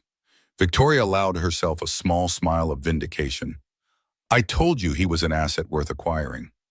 Herbert studied her with shrewd eyes. "Indeed, though I wonder if your interest is entirely professional." Victoria's expression cooled instantly. "Mr. Wilson, I suggest you focus on the project's progress rather than unfounded speculation." Herbert raised his hands in surrender, but his knowing look lingered as he walked away. Victoria dismissed the comment, yet found herself watching Jake with more than professional assessment. There was something compelling about the way he moved through the world, direct, unpretentious, guided by an internal compass, rather than external validation. It was refreshingly different from the calculated maneuvering she encountered in corporate circles. On Wednesday morning, Jake arrived at the Lane Industries office earlier than usual, intending to clear his schedule for Ava's afternoon presentation. He was surprised to find Victoria already in the conference room reviewing documents with unusual intensity. "You're here early," he commented, setting down his worn leather portfolio, a stark contrast to the sleek laptop bags carried by other employees. Victoria looked up, dark circles beneath her eyes betraying a restless night. "Board meeting tomorrow. Quarterly projections need revision." Jake nodded, recognizing the strain in her voice. "Nervous about today?" Victoria's hand stilled momentarily. "Is it that obvious?" "Only to someone who's been there," Jake replied, pouring himself coffee from the carafe on the sideboard. "Tyler's first school performance after Emily died nearly broke me. I sat in the car rehearsing how to smile like everything was normal." Victoria's carefully maintained facade softened slightly. "I keep thinking about what Ava might do. What if she freezes? What if the other children are cruel? What if she surprises you?" Jake interrupted gently. "Children are remarkably resilient when they're reedy." Victoria sighed, rubbing her temples. "I've handled hostile takeovers with less anxiety than this school presentation." Jake smiled, sliding a cup of coffee toward her. "Because billion-dollar deals don't matter as much as one little girl's heart." Victoria accepted the coffee with a grateful nod, their fingers briefly touching in the exchange. A small moment of connection quickly passed, yet somehow significant. "I should finish reviewing these reports before we leave," Victoria said, retreating behind her professional shield. Jake recognized the dismissal. "I'll meet you at the school at 1:30. Maplewood Elementary buzzed with anticipation as parents arrived for the third-grade family presentations. The classroom had been transformed with colorful displays of student projects, chairs arranged in a semicircle facing a small presentation area. Jake arrived early, nodding to familiar faces among the staff. He'd chosen to wear his best button-down shirt and tie, the same outfit he'd worn to his Lane Industries interview, wanting to demonstrate respect for the occasion. Several parents glanced curiously at him, clearly wondering about his role in the proceedings. Ms. Bennett, Ava's teacher, approached with a warm smile. "Mr. Harlan, thank you for coming. Ava's been clutching her project all morning, which is more engagement than we usually see." "How is she doing?" Jake asked, scanning the room for the small figure. "Quiet as always, but focused. She's in the art room with Ms. Peterson, adding final touches to her presentation." Ms. Bennett lowered her voice. "I should warn you, some of the other parents may be curious about your presence. Ava's situation isn't widely understood." Jake nodded, unsurprised. "We're here to support Ava, not to satisfy curiosity." "Exactly right," Ms. Bennett agreed. "Oh, Mrs. Lane has arrived." Jake turned to see Victoria entering the classroom, commanding attention without effort. She wore a conservative navy dress rather than her usual power suit, an attempt to blend in that nevertheless failed due to her natural presence. Parents instinctively straightened as she passed, recognizing authority, even if they couldn't identify its source. "Ms. Bennett," Victoria greeted the teacher with professional courtesy. "Thank you for accommodating Ava's modified presentation format." "Of course," the teacher replied. "We want every child to succeed in their own way." Jake watched as Victoria surveyed the room with the same assessing gaze she used in corporate settings, identifying potential challenges, calculating responses. He moved to her side, speaking quietly. "Remember to breathe. This isn't a board meeting." Victoria shot him a sidelong glance. "Force of habit. I negotiate better than I socialize." "Just be Ava's mom today," Jake suggested. "The rest doesn't matter." Before Victoria could respond, the door opened, and students began filing in, excitement evident in their chattering voices. Ava entered last, walking beside Ms. Peterson, clutching her rolled-up family tree drawing. Her eyes darted anxiously around the room until she spotted Jake and Victoria, her shoulders relaxing slightly. Ms. Bennett clapped her hands for attention. "Welcome, parents and family members. Today, our students will present their family heritage projects. Each child has created a unique family tree and will share something special about their family history." The presentations began with alphabetical order, each child displaying varying degrees of confidence as they described grandparents, aunts, uncles, and family traditions. Some had elaborate poster boards with photographs. Others had simple drawings with written descriptions. Jake noticed Victoria growing increasingly tense as Ava's turn approached. Without thinking, he moved his chair slightly closer to hers, a silent gesture of support. Victoria glanced at him, surprised but seemingly grateful for the proximity. Next, we have Ava Lane, Ms. Bennett announced, her voice deliberately gentle. A hush fell over the classroom. Most students and parents were aware of Ava's silence, and uncertainty hung in the air. Victoria sat perfectly still, knuckles white as she gripped her handbag. Ava rose from her seat and walked to the front of the room with deliberate steps. She carefully unrolled her drawing and attached it to the display easel. The detailed tree, with its mop-strand roots and hand-shaped branches, drew appreciative murmurs from the audience. Ms. Bennett smiled encouragingly. Ava has prepared a special presentation about her family. Ms. Peterson will help by reading Ava's words. The art teacher stepped forward, holding a sheet of paper. Ava wrote this yesterday during our art session. These are her words. Ms. Peterson began reading, "My family tree doesn't look like other trees. It got struck by lightning and lost some branches, but new ones grew in different places." Jake felt a lump forming in his throat. Beside him, Victoria sat perfectly still, barely breathing. "The roots of my tree are made of mop strands," Ms. Peterson continued, "because sometimes people who clean up messes become part of your roots. The branches are hands because family means reaching for each other when it's hard to climb alone." Several parents exchanged confused glances while others nodded with understanding. Ava stood silently beside her, drawing one small finger, tracing the lines she'd created. "My mom is the strongest branch." The reading continued. "She holds everything up even when the wind blows hard. Tyler is my first friend branch. He talks enough for both of us." A gentle ripple of laughter moved through the room. Jake felt an unexpected surge of pride hearing his son mention. "Jake fixes things that break. He showed me that broken things can be made stronger where they cracked." "Ms. Peterson is my art branch. She gives me colors when everything feels gray." Victoria's composure wavered slightly, her eyes shining with unshed tears. Jake resisted the urge to reach for her hand, sensing she was fighting to maintain control. "Family isn't always who you came from." Ms. Peterson read the final lines. "Sometimes it's who found you when you were lost." The room fell silent as Ms. Peterson finished reading. Ava stood motionless for a moment, then looked directly at Victoria and Jake. Everyone waited, unsure what would happen next. Slowly, deliberately, Ava opened her mouth. The classroom held its collective breath. "This is my family," she whispered, her voice thin but audible in the silent room. Victoria gasped softly, one hand flying to her mouth. Jake felt his own eyes burning with emotion. Ms. Bennett recovered first. "Thank you, Ava. That was beautiful." She led the applause that followed, genuine appreciation evident in the response. Ava carefully rolled up her drawing and returned to her seat between Victoria and Jake. Victoria immediately embraced her daughter, whispering something too low for others to hear. Jake placed a gentle hand on Ava's shoulder, unable to speak past the emotion constricting his throat. "She talked," Victoria whispered to Jake over Ava's head, wonder and tears mingling in her voice. "She actually spoke." "I told you she might surprise us," Jake replied softly, his own voice unsteady. The remaining presentations passed in a blur. Jake and Victoria, both too overwhelmed by Ava's breakthrough to pay much attention. When the event concluded, several parents approached to compliment Ava's unique project, their curiosity about Jake's presence evident but largely unspoken. Ms. Peterson joined them as the classroom emptied. "Ava's been working toward this for weeks," she confided. "She practiced that sentence over and over in the art room yesterday." "Why didn't you tell us?" Victoria asked, still keeping one arm protectively around Ava's shoulders. The art teacher smiled gently.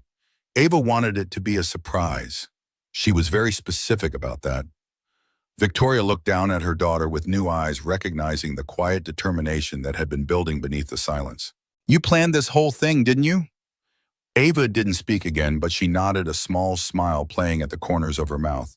"Well," Jake said, his voice recovering, "I think this calls for a celebration. Ice cream, perhaps."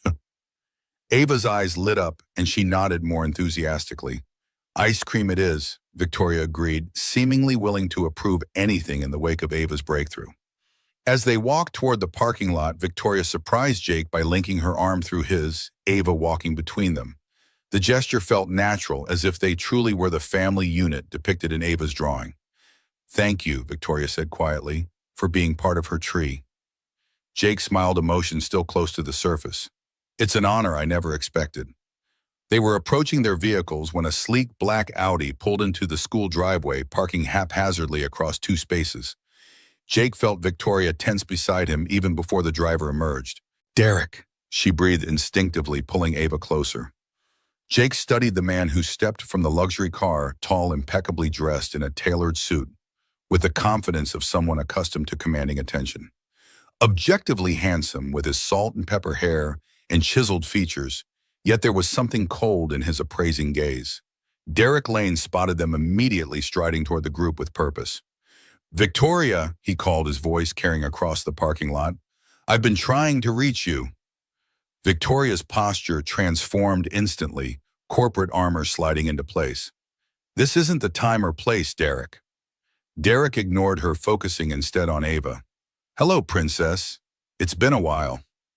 Ava shrank against Victoria, all trace of her earlier triumph vanishing. Jake instinctively moved slightly forward, a subtle positioning between the man and the child. Derek's gaze flicked to Jake, dismissive yet assessing. "And you are Jake Harland," he replied evenly, offering no further explanation. Derek's eyes narrowed with sudden recognition. "Harland from Engineer Corp." His laugh held no humor. "You're the whistleblower who tried to tank the Westridge project. What possible business could you have with my family?" The connection hit Jake like a physical blow. Derek Lane. Of course. The name had seemed vaguely familiar when Victoria first mentioned her ex-husband, but Jake had never made the connection to Derek Lane, the executive who had championed the Westridge development, the very project whose safety violations Jake had reported, ultimately costing him his career. "Former family," Victoria corrected coldly. "And Mr. Harland is a trusted colleague and friend." Derek's eyebrows rose. "Friend, that's an interesting development." His gaze traveled between them with calculated insinuation. "The board will find that fascinating." "The board is perfectly aware of Mr. Harland's contributions to Lane Industries," Victoria replied, her voice razor sharp. "Now, if you'll excuse us, we're celebrating Ava's school presentation." "Ah, yes, the family tree project," Derek said, his attention returning to Ava. "I received the email notification. Thought I should make an appearance for my daughter's sake." After 14 months of absence, Victoria's incredulity was palpable. "How considerate." Derek's expression hardened. "I have a right to be involved in my daughter's life, Victoria, legal agreements notwithstanding." Jake felt Ava trembling slightly against him. Without conscious thought, he placed a protective hand on her shoulder. Derek noticed the gesture, his eyes coldening further. "I see you found a replacement model. How very efficient of you." "That's enough," Jake said quietly but firmly. "This isn't the place for this conversation." Derek regarded him with open disdain. "The janitor telling me what's appropriate. Perfect." Jake maintained his composure with effort. "Former janitor, current project engineer for Lane Industries, and more importantly, someone who puts Ava's well-being first." Something dangerous flickered in Derek's expression. "I'd be careful making claims about my daughter, Harlan. You're already on thin professional ice given your history." "Is that a threat?" Jake asked evenly. "Merely an observation," Derek replied. "Victoria may have temporarily forgotten your professional shortcomings, but the industry has a long memory." Victoria stepped forward, placing herself between the men. "Enough. Derek, if you want to discuss Ava, have your lawyer contact mine. Now is not the time." Derek's attention shifted back to Ava, who was pressing herself against Jake's side, face averted. "We'll talk soon, princess. Daddy's missed you."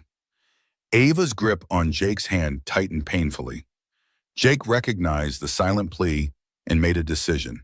"Ava, why don't we go wait in the car while your parents talk?" he suggested, gently offering the girl an escape. Gratitude flashed in Victoria's eyes as she nodded approval. Jake led Ava toward Victoria's Lexus, conscious of Derek's gaze burning into his back. Once they were out of earshot, Jake knelt to Ava's level. "You okay?" Ava shook her head, eyes wide with distress. It's all right to be upset, Jake assured her. Seeing your dad unexpectedly is a big surprise. Ava looked back toward where Victoria and Derek stood in tense conversation, then whispered so softly Jake barely caught the words, "He's not safe." The simple statement hit Jake with the force of a physical blow. "What do you mean, Ava?" But Ava retreated back into silence, her brief moment of speech apparently exhausted by the day's events.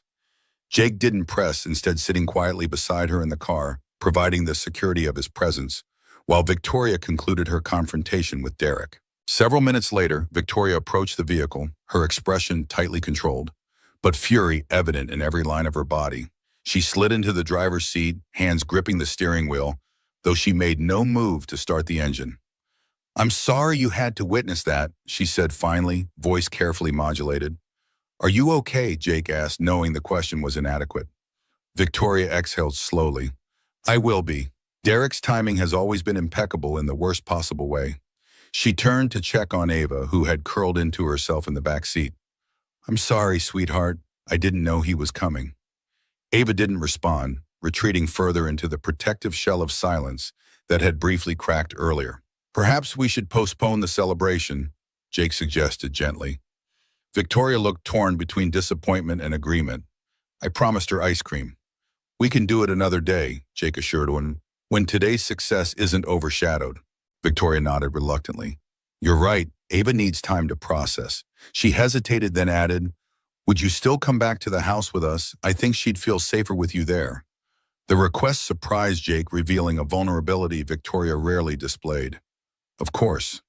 They drove in silence, Victoria's knuckles white on the steering wheel, Ava motionless in the back seat. Jake resisted the urge to fill the quiet with reassurances, understanding that sometimes silence was necessary to regroup. At the Lane residence, Ava immediately retreated to her room despite Victoria's gentle attempts to engage her. The door closed with quiet finality, leaving the adults standing in the hallway, concern etched on both faces. "She spoke about him," Jake said quietly once they'd moved downstairs. "Just one sentence. He's not safe." Victoria froze in the act of pouring herself a drink, amber liquid trembling at the glass's edge. "She said that those exact words." Jake nodded. "Should I be concerned about what they mean?" Victoria set down the decanter, carefully composing her thoughts.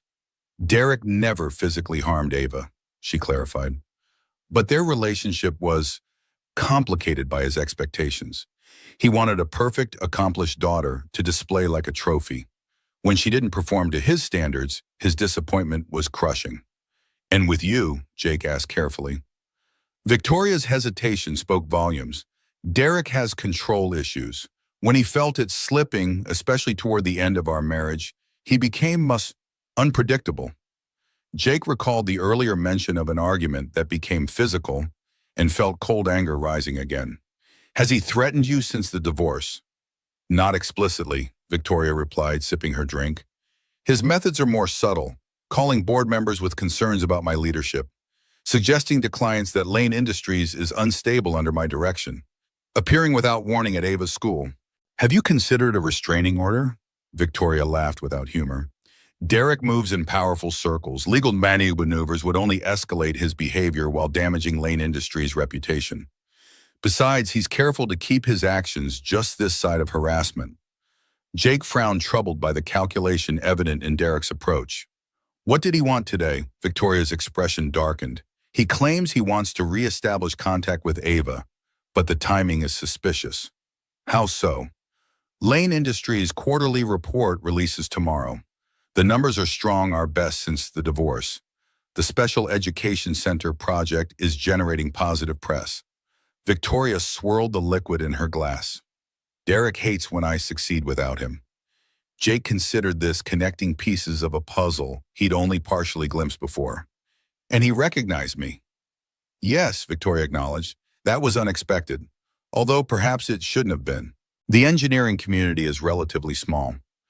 He seemed to imply he could cause problems for my position at Lane Industries." Victoria's eyes flashed. "He can try, but I'm still CEO, and your employment is my decision." Jake appreciated her certainty but remained troubled. "What happens now?" Now, Victoria said, setting down her glass, we focus on Ava. Today was significant. She spoke publicly for the first time in over a year. We can't let Derek's appearance diminish that achievement. Jake nodded in agreement, though concern lingered. Should I check on her? Victoria hesitated, then nodded. She might respond to you. She's been in her room almost an hour. Jake climbed the stairs to the second floor where Ava's bedroom door remained firmly closed. He knocked gently. Ava, it's Jake. May I come in? No response came, but Jake thought he heard movement within. He knocked again. I just wanted to tell you how proud I am of your presentation today. Your words were beautiful and your voice was brave. After a moment, the door opened a crack. Ava stood in the gap, eyes red-rimmed but dry. There you are, Jake said softly. May I come in? Ava considered, then opened the door wider, allowing Jake to enter her sanctuary. The room was unexpected, not the princess palace he might have imagined, but a thoughtfully designed space with clean lines and creative touches. One wall was covered with a mural of a forest, while another displayed Ava's artwork in careful arrangements. Ava returned to a beanbag chair, where she'd apparently been sitting, pulling her knees to her chest in a now familiar posture. Jake settled on the floor nearby, respecting her space. Tough day, huh? Really good parts and really hard parts all mixed together. Ava nodded, studying her socks. You know, Jake continued conversationally, when my wife died, Tyler and I had days like that too. Days when something wonderful would happen, like Tyler scoring his first soccer goal, immediately followed by crushing sadness because Emily wasn't there to see it. Ava looked up, a flicker of recognition in her eyes. It's confusing when feelings get all tangled up like that, Jake acknowledged. Happy and scared all jumbled together. But you know what? It's okay to feel all those things at once. Feelings are just information. They're telling you what matters to you. Ava seemed to consider this, her posture relaxing slightly. Your presentation today was amazing, Jake continued. And your voice, Ava, hearing you speak was one of the most beautiful moments I've experienced in a long time. A ghost of a smile touched Ava's lips. Your mom is so proud of you. We both are. And nothing that happened afterward changes how incredible your achievement was today. Ava uncurled slightly, reaching for a sketch pad nearby. She wrote something quickly, then turned it toward Jake. Will he make me go with him? Jake felt his heart constrict. Is that what you're worried about? Ava nodded, eyes wide with fear. Your mom won't let that happen, Jake assured her firmly. And neither will I. Ava studied him as if assessing his sincerity, then wrote another note. Promise, I promise, Jake said without hesitation. You're safe, Ava. The girl's shoulders relaxed visibly. She wrote again. Can we still get ice cream? Jake chuckled, relieved by the shift toward normalcy. I think that can be arranged. Shall we go tell your mom? Ava nodded, standing and reaching for Jake's hand with newfound trust. Together they descended to find Victoria pacing the living room, phone pressed to her ear, tension evident in every line of her body. I don't care what time it is in Tokyo, she was saying. Wake him up. This needs to be addressed before the market opens. She glanced up, noticing their arrival, and her expression softened. I have to go. Have him call me back immediately. She ended the call, focusing on Ava. Hi, sweetheart. Feeling better? Ava nodded, then held up her sketch pad where she'd written a new message. Ice cream now. Please, Victoria's laugh held genuine relief. Absolutely. Let me get my purse. As Victoria moved to retrieve her belongings, her phone rang again. She checked the display with a frown. I have to take this. It's Herbert Wilson. Jake nodded, understanding. We'll wait in the car. Once settled in the Lexus, Jake noticed Ava watching him in the rearview mirror. She held up her sketch pad again. Mom's worried about work stuff. Yes, she is, Jake confirmed, seeing no reason to shield Ava from obvious truths. Because of my dad, Jake considered how to respond appropriately. Your dad and your mom have complicated feelings about the company they built together. Sometimes that creates tension. Ava frowned thoughtfully, then wrote again. Are you going to leave too? The question caught Jake off guard with its directness and underlying fear. Leave where, Ava? The school? She shook her head, writing more specifically. Leave us like Dad did. Jake turned in his seat to face her properly. Ava, I'm not going anywhere. My job at Lane Industries might change someday, or Your mom and I might disagree about work things, but that doesn't change how I feel about you and Tyler being friends or my promise to keep you safe. Ava studied him with solemn eyes, then wrote one more note. Good, because you're on my tree now. The simple declaration delivered with a child's matter-of-fact certainty moved Jake deeply. And you're on mine, kiddo. Victoria emerged from the house, her expression controlled, but tension evident in her movements. She slid into the driver's seat, offering a tight smile. Sorry about that. Ice cream awaits. As they drove, Jake noticed Victoria checking her phone at stoplights, her preoccupation evident, despite efforts to engage with Ava's renewed enthusiasm. Problem at work? He asked quietly when Ava was distracted by passing scenery. Victoria hesitated, then replied equally softly, Derek has called an emergency board meeting for tomorrow morning, ostensibly to discuss leadership concerns regarding the Special Education Center project. Jake frowned. Can he do that? I thought he'd relinquished his position. He's still a major shareholder, Victoria explained, and he's apparently convinced 3 board members that my judgment has been compromised by personal entanglements. The implication was clear. Me, Victoria nodded tersely. Herbert warned me Derek is circulating information about your history with Engineer Corp, questioning why I would hire someone with your problematic background for such a critical project. Jake absorbed this anger, mixing with resignation. I'm sorry, I should have realized he might use our connection against you. Don't apologize, Victoria said firmly. Derek is lashing out because he's losing control. The project is succeeding, Ava is improving, and Lane Industries is thriving without him. You're just a convenient target. They arrived at the ice cream parlor, temporarily setting aside corporate concerns to focus on Ava's celebration. The girl selected an elaborate sundae, her earlier distress seemingly forgotten in the face of chocolate sauce and sprinkles. As they sat at a small table, Jake watching Ava attack her dessert with uncharacteristic enthusiasm, he made a decision. I should tender my resignation, he said quietly to Victoria. Remove the ammunition Derek is using against you. Victoria's spoon paused halfway to her mouth. Absolutely not. Victoria, be practical. My presence is creating complications for you professionally. And solving problems for me, technically, she countered. The Special Education Center would still be mired in infrastructure issues without your expertise. Other engineers could. I don't want other engineers, Victoria interrupted, surprising him with her vehemence. I want you, complications and all. The declaration hung between them, carrying more weight than its surface meaning. Victoria seemed to realize this, a faint color rising in her cheeks. Professionally speaking, she clarified, her composure slipping momentarily. Jake nodded, accepting the qualification while sensing the undercurrent beneath it. Then we face the board together tomorrow. Victoria studied him. You'd do that knowing Derek will likely make things personal. I've faced worse, Jake said simply, and I believe in the project, in what we're building. Victoria's expression softened, gratitude evident in her eyes. Thank you. Ava looked between them curiously, clearly sensing the significance of their exchange, though not understanding its specifics. She pushed her sketchpad across the table, a new message written in chocolate-smudged letters. Are we still a family tree, even when it's stormy? Victoria read the note, meeting her daughter's questioning gaze. Yes, sweetheart. Strong tree, bend in the wind, but don't break. Jake nodded agreement. And sometimes storms help trees grow deeper roots.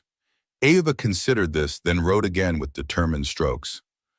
I want to come tomorrow. Victoria frowned in confusion. Come where, Ava? To the meeting with the board people, to show them my tree. Victoria and Jake exchanged startled glances. Sweetheart, that's a business meeting, Victoria explained gently. Very boring and not appropriate for children. Ava's expression turned stubborn, a determination Jake recognized from Victoria's own countenance. She wrote rapidly. They're talking about our tree. I should be there. Jake suppressed a smile at the logic. She has a point. Victoria shot him an exasperated look. You're not helping. Actually, Jake said, an idea forming, she might be. What if Ava's progress became the focal point of the meeting rather than personnel disputes? Victoria considered this, strategic wheels visibly turning. Reframe the narrative from suspected impropriety to successful intervention. Exactly. The Special Education Center isn't just a building project, It's a manifestation of Lane Industries' commitment to children like Ava. Victoria's expression transformed as possibilities aligned in her mind. Herbert mentioned the PR team has been seeking a personal angle to highlight the project's significance. What better representative than the CEO's daughter who's directly benefiting from similar interventions? Ava watched their exchange with bright interest, clearly following the shift in momentum. She wrote again, underlining her words emphatically. I can whisper if talking is too hard. Victoria studied her daughter with new appreciation for the courage beneath the silence. Are you sure you want to do this, Ava? The board members can be intimidating. Ava nodded with surprising confidence, writing one more note. Dad is scarier than bored people. The simple truth of this observation startled a laugh from Victoria. You're right about that, she looked to Jake. What do you think too risky? Jake considered the child before them, who had already demonstrated more courage than most adults he knew. I think Ava understands what's at stake better than we're giving her credit for. And I think seeing her progress firsthand would be powerful evidence against Derek's accusations. Victoria nodded slowly, decision crystallizing. Then we present as a united front. All of us. Jake extended his hand across the table. Together. Victoria took it, her grip firm and sure. Together. Ava placed her smaller hand atop theirs, completing the connection. In that moment, Jake realized they had indeed become what Ava's drawing depicted, a unique family constellation, unconventional, yet undeniably real. As they finished their ice cream and prepared to face tomorrow's challenges, Jake reflected on how dramatically his life had changed in mere months, from janitor to engineer, from solitary parent to part of this unexpected alliance. Whatever Derek might attempt tomorrow, Jake felt certain of one thing. The roots they were forming ran deeper than corporate politics or personal vendettas. They were, as Ava had so precisely illustrated, becoming a family tree that could weather any storm. Dawn broke over the Lane residence, golden light filtering through the tall windows as Victoria moved with practiced efficiency through her morning routine. Her charcoal suit, chosen for the gravitas it conveyed in board meetings, was laid out alongside a selection of accessories that projected both authority and restraint.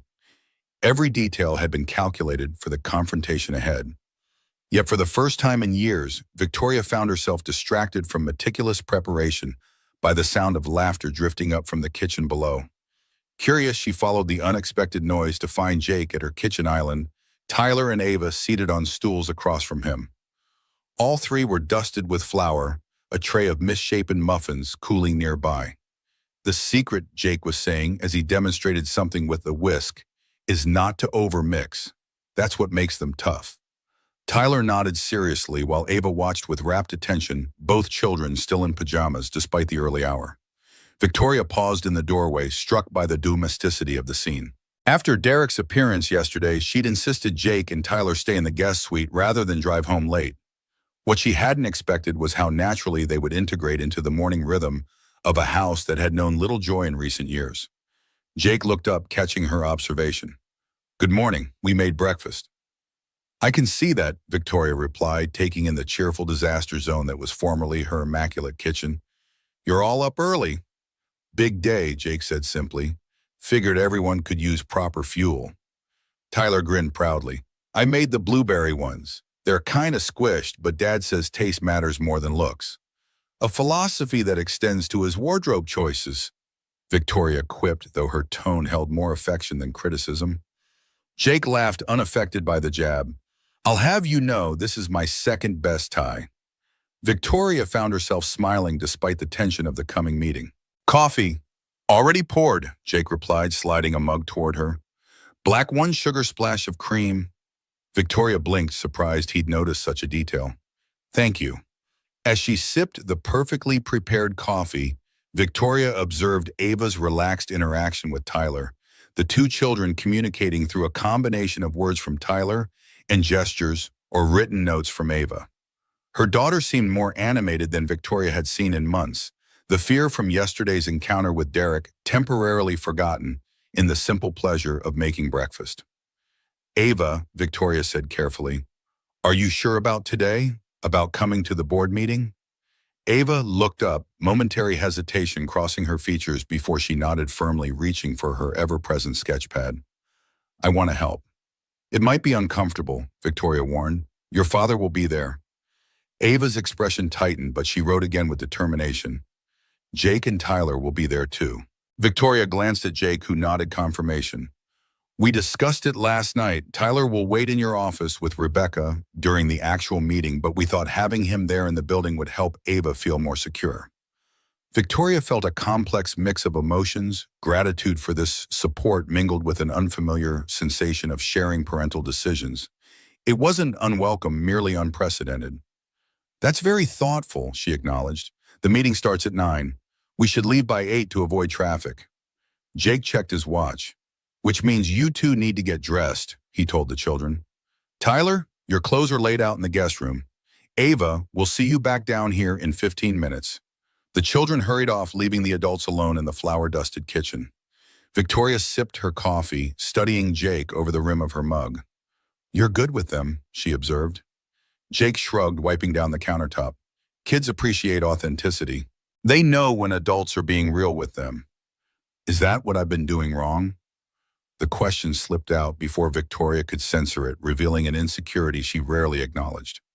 Jake paused, considering her with unexpected gentleness. You haven't done anything wrong, Victoria. You've been surviving, keeping your company afloat, protecting Ava from further trauma, holding everything together through sheer force of will. His perception was uncomfortably accurate. But survival mode doesn't leave much room for pancake disasters and blueberry muffins, he said simply, for the messy parts of life that sometimes matter most. Victoria absorbed this, recognizing the truth in his words. I don't know how to do both. You don't have to figure it out alone, Jake replied, the offer implicit but clear. Their eyes met across the kitchen island, a moment of connection that transcended their professional relationship or even their shared concern for Ava. Something new was forming between them, tentative yet undeniable. The moment was broken by Tyler's return, proudly sporting his one-dress shirt and clip-on tie. I'm ready for the big meeting. Victoria smiled, the tension dissipating. Very professional, Tyler. The board will be impressed. As they prepared to leave, Victoria noticed Jake had brought a garment bag downstairs. I hope you don't mind, he said, noticing her questioning look. I asked Rebecca to have something delivered this morning. He unzipped the bag to reveal a well-tailored charcoal suit that, while not designer quality, represented a significant upgrade from his usual attire. Consider it armor for the battlefield, he explained with a self-deprecating smile. Thought I should at least look the part today. Victoria nodded approval. The board respects visual cues of competence, however superficial that may be. I'll change at the office, Jake said, gathering the garment bag. Figured flour and three-piece suits don't mix well. As they loaded into Victoria's Lexus, Jake insisting on driving while she reviewed her presentation notes, Victoria found herself studying his profile with new appreciation. Jake Harlan was unlike anyone in her carefully curated corporate world, direct, where others were calculating, genuine where others wore masks. He had nothing in common with the polished, ambitious men she typically encountered, yet she found his straightforward integrity increasingly compelling. Perhaps, she reflected as they navigated morning traffic, that was precisely why. Lane Industries' executive floor buzzed with unusual energy as news of the emergency board meeting spread among the staff. Victoria strode through with practiced confidence, Jake beside her carrying at his garment bag, the children following closely. Heads turned at this unprecedented family procession, whispers trailing in their wake. Rebecca met them at Victoria's office, professional as always, despite her evident curiosity about the children. The board members have arrived, she reported. They're in the conference room with coffee and pastries. Mr. Lane arrived 10 minutes ago and is speaking privately with Mr. Wilson and Mr. Atkins. Victoria nodded, unsurprised that Derek was already courting his allies. Thank you, Rebecca. This is Tyler, Jake's son. Would you mind if he stays here with you during the meeting? Perhaps you could show him how the 3D building models work on the display table? Rebecca smiled warmly at Tyler. I'd be delighted. We also have a virtual reality tour of the Special Education Center if you'd like to see what your dad's been working on. Tyler's eyes widened with excitement. Awesome! With Tyler settled, Jake excused himself to change while Victoria reviewed her presentation materials with Ava. The girl remained quiet but attentive, carefully arranging her family tree drawing and the accompanying notes she'd prepared. When Jake returned, Victoria did a double take. The transformation was subtle but effective. The well-cut suit emphasized his height and natural athleticism, while a crisp blue shirt and patterned tie lent him an air of professional authority. He'd even trimmed his hair, though it retained its slight wave. "Will I pass inspection?" he asked, noticing her appraisal. "More than adequately," Victoria replied, maintaining her composure despite her appreciation. "Are we ready?" Jake knelt to Ava's level. "Remember, you only need to show your drawing if you feel comfortable. Victoria and I will handle the talking parts. And if you want to leave at any time, just squeeze my hand twice. Deal?" Ava nodded, clutching her rolled-up drawing against her chest. Victoria felt a surge of protective love watching her daughter's courage. "Let's go." The main conference room occupied the corner of the executive floor, its glass walls offering panoramic views of the city skyline. Inside, 10 board members were seated around the polished table conversation, ceasing abruptly as Victoria entered with Jake and Ava. Derek stood at the far end, impeccable in a designer suit that probably cost more than Jake's monthly salary. His expression flickered with momentary surprise at seeing Ava quickly masked by a practiced smile. "Victoria," he greeted smoothly, "I didn't realize this was Bring Your Family to Work Day." "Ava has a personal stake in today's discussion," Victoria replied evenly, "as the Special Education Center project directly impacts children like her." Herbert Wilson raised his eyebrows. "Mrs. Lane, while we appreciate family involvement, board meetings typically maintain certain protocols. My daughter has prepared materials relevant to the project's significance," Victoria interrupted firmly. "I believe the board will find her perspective illuminating." Jake guided Ava to seats halfway down the table, positioning himself protectively between her and Derek. Victoria took her place at the head of the table opposite her ex-husband. "Now that we're all here," Derek began, "I've called this emergency session to address concerning developments regarding the Special Education Center project, specifically questions of proper vetting for key personnel and potential conflicts of interest." Victoria maintained her composure, allowing Derek to continue his calculated attack. "It has come to my attention," he proceeded, "that Victoria has hired an individual with a problematic professional history to oversee critical infrastructure aspects of our highest-profile current project." Derek tapped his tablet, and the wall screen displayed Jake's employment file alongside news clippings about the Engineer Corp whistleblowing incident. Jake Harlan was terminated from Engineer Corp 4 years ago after making unsubstantiated allegations about safety protocols on the West Ridge development, a project that has since been completed without incident and received multiple safety commendations. Jake remained impassive, though Victoria noticed his jaw tightening slightly. "Following his dismissal," Derek continued, "Mr. Harlan disappeared from the engineering profession entirely, only to resurface as," he paused for effect, "a janitor at Maplewood Elementary School, a position he held until Victoria inexplicably hired him as lead engineer on our $20 million flagship project." Murmurs rippled around the table as board members exchanged glances. Herbert Wilson studied Jake with newfound scrutiny. "The question before this board," Derek concluded, "is whether Victoria's judgment has been compromised by personal factors, potentially putting Lane Industries at significant risk." Victoria allowed the charged silence to linger before responding. When she spoke, her voice was measured and confident. "Thank you, Derek, for that colorful characterization of our hiring decisions. Now allow me to present the facts." She activated her own presentation, displaying the original Special Education Center plans alongside Jake's modified designs. "When I engaged Mr. Harlan as a consultant, the project was facing critical infrastructure challenges our team couldn't resolve. Our original design failed to account for groundwater dynamics created by the adjacent water treatment facility." Victoria advanced to before and after slides showing the foundation work. Mr. Harlan's expertise in water management systems expertise gained during his tenure at Engineer Corp, where he helped design the very treatment facility affecting our site, allowed us to implement modifications that saved Lane Industries approximately $3.7 million in potential remediation costs. She noted with satisfaction, several board members leaning forward with interest. "As for Mr. Harlan's employment gap, I see it not as a liability, but as evidence of his character. When faced with personal tragedy, the loss of his wife to cancer, he prioritized his son's well-being over career advancement, taking employment that offered the flexibility a single parent required." Victoria's gaze swept the room, meeting each board member's eyes directly. Lane Industries has always maintained that we value innovation, integrity, and results. Mr. Harlan has demonstrated all three. The Special Education Center project is now ahead of schedule and under budget, largely due to his contributions. Derek's expression hardened as he sensed the shift in the room's energy.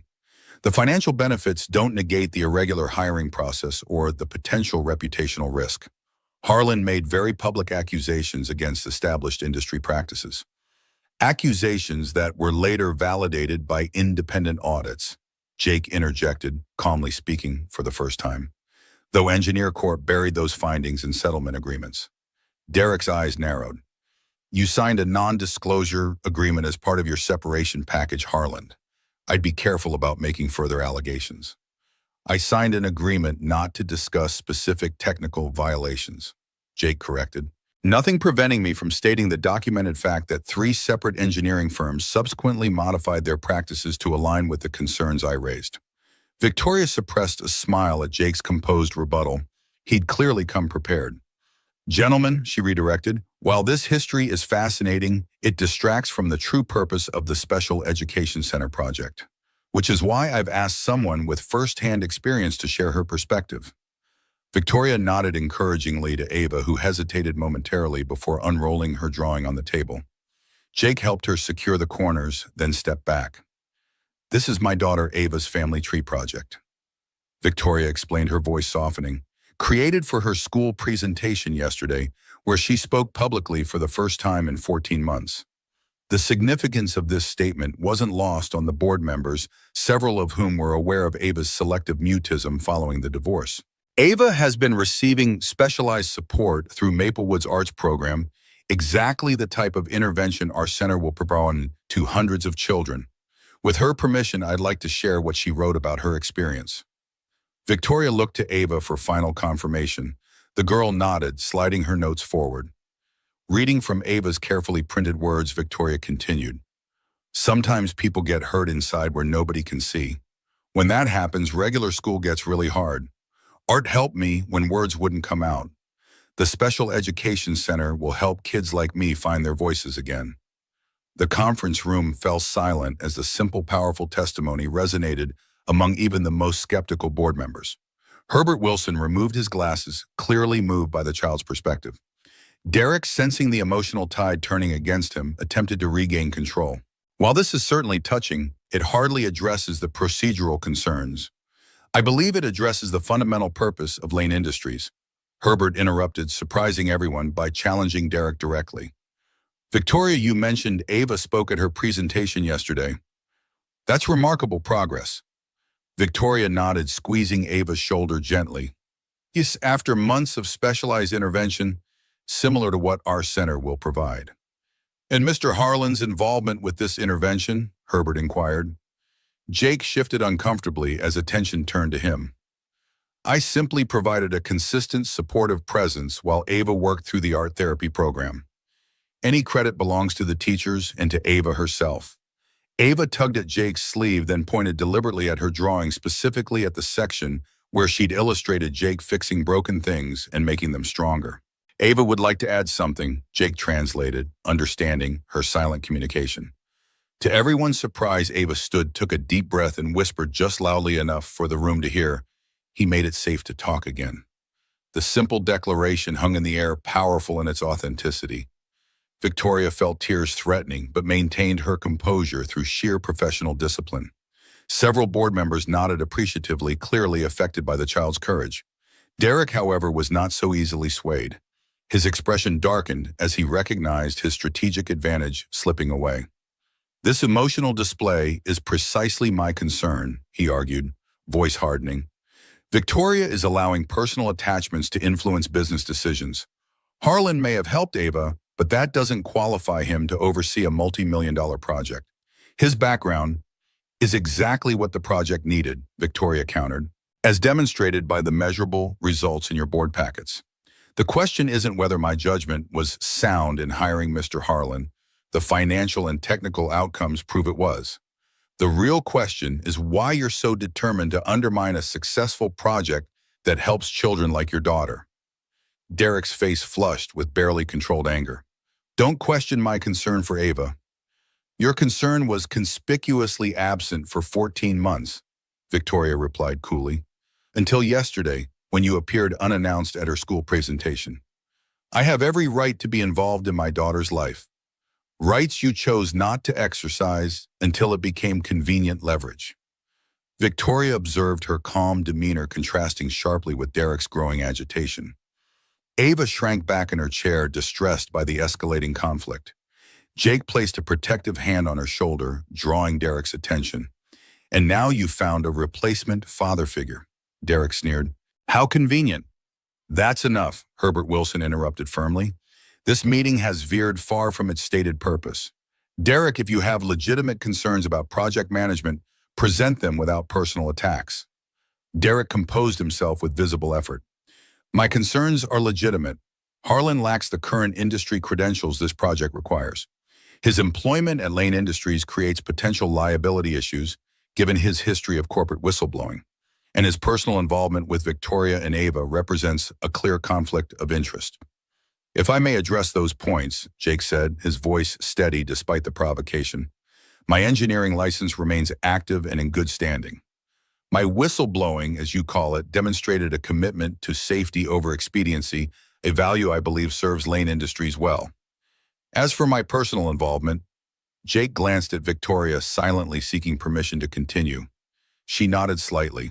I was hired for my technical expertise, Jake continued. The fact that I subsequently developed a friendship with Mrs. Lane and her daughter is incidental to my professional contributions. That said, I'm not naive about appearances. If the board feels my presence creates complications, I'm prepared to step back from the project once the critical infrastructure phase is complete. Victoria hadn't expected this concession and felt a flash of betrayal before recognizing the strategic wisdom in Jake's approach. He was offering the board a middle path, acknowledging their concerns while preserving the project's integrity. Herbert Wilson seized the opportunity. That seems a reasonable compromise. Mr. Harlan completes the specialized infrastructure work for which he was hired, then transitions the project to our standard engineering team for completion. Other board members nodded agreement, sensing a resolution that would end the uncomfortable meeting. Derek, however, wasn't satisfied. That doesn't address the fundamental issue of Victoria's judgment. If she's allowing personal factors to influence this decision, what other compromises is she making? My record speaks for itself, Victoria responded sharply. Lane Industries has shown 7 consecutive quarters of growth under my leadership, despite your efforts to undermine client confidence following our divorce. Derek's eyes narrowed dangerously. Careful, Victoria. You're treading into areas better left private.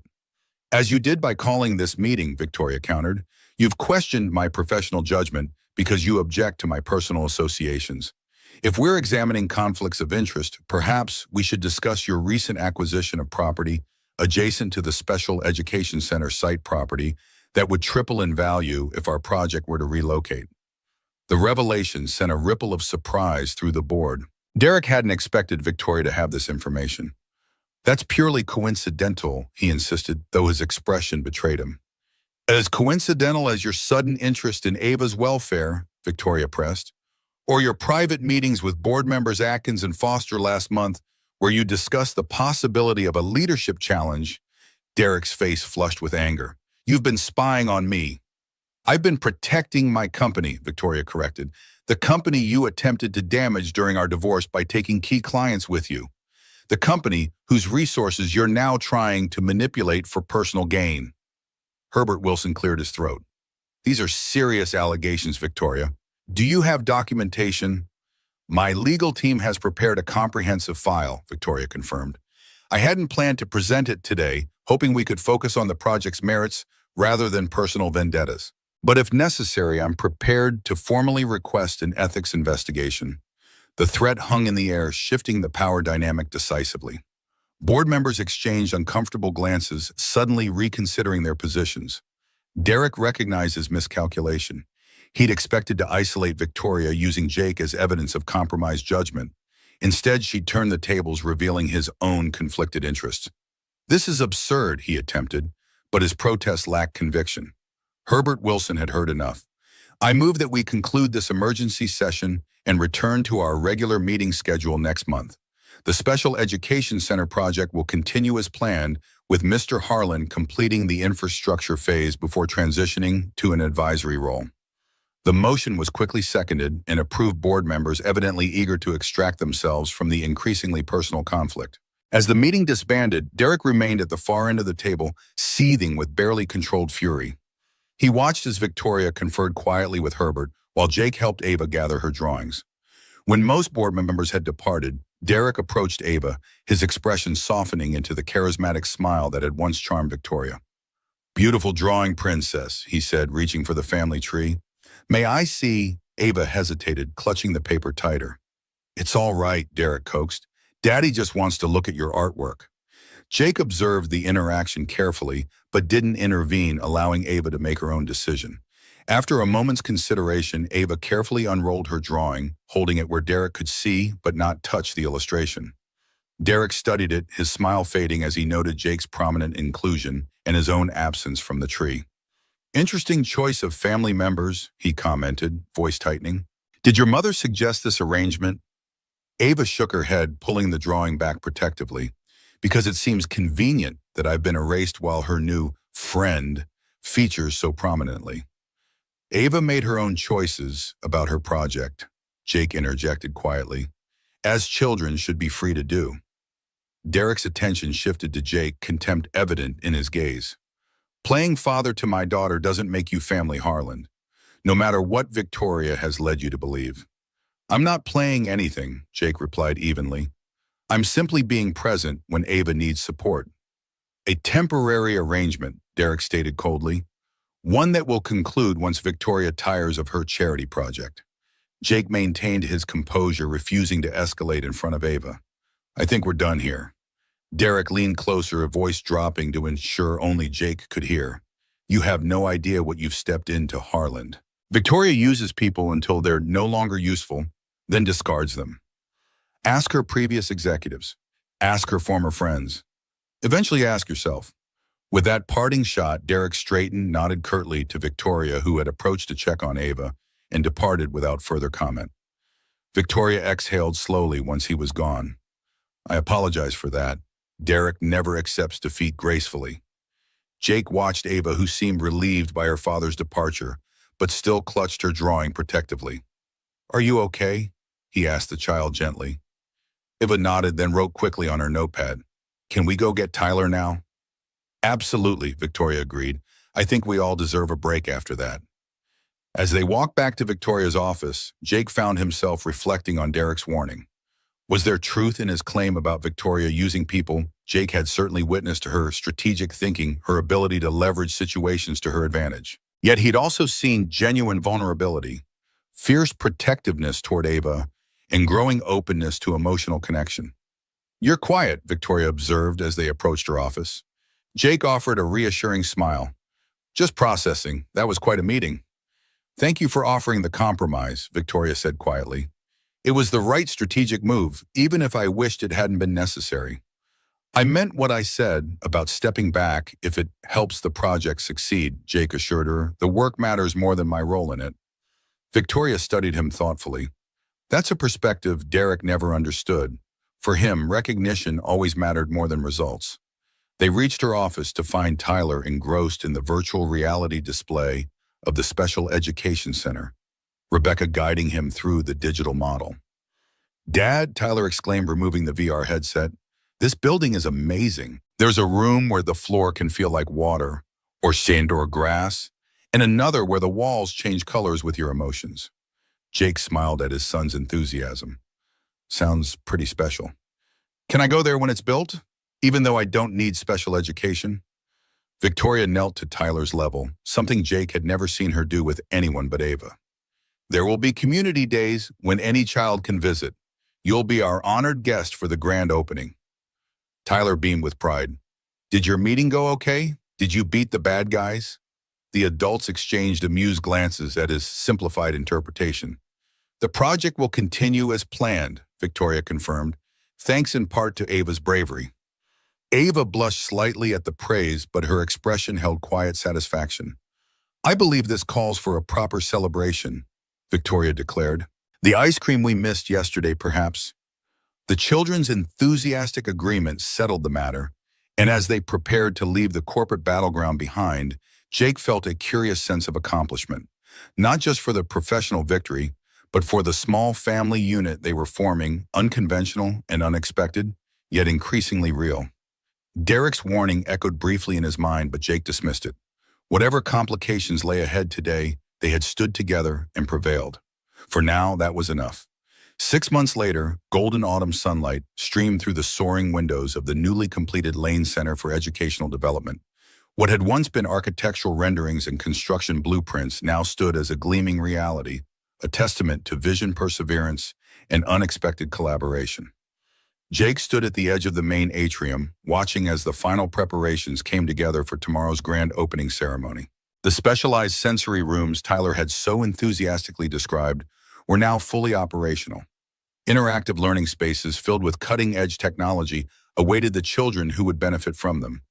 Even the floors that could feel like water or sand or grass had been perfected after numerous engineering challenges. Admiring your handiwork, Victoria's voice came from behind him, warm with approval. Jake turned to find her approaching, elegant as always in a tailored pantsuit, though the rigid corporate armor she'd worn when they first met had gradually softened over the months of working together.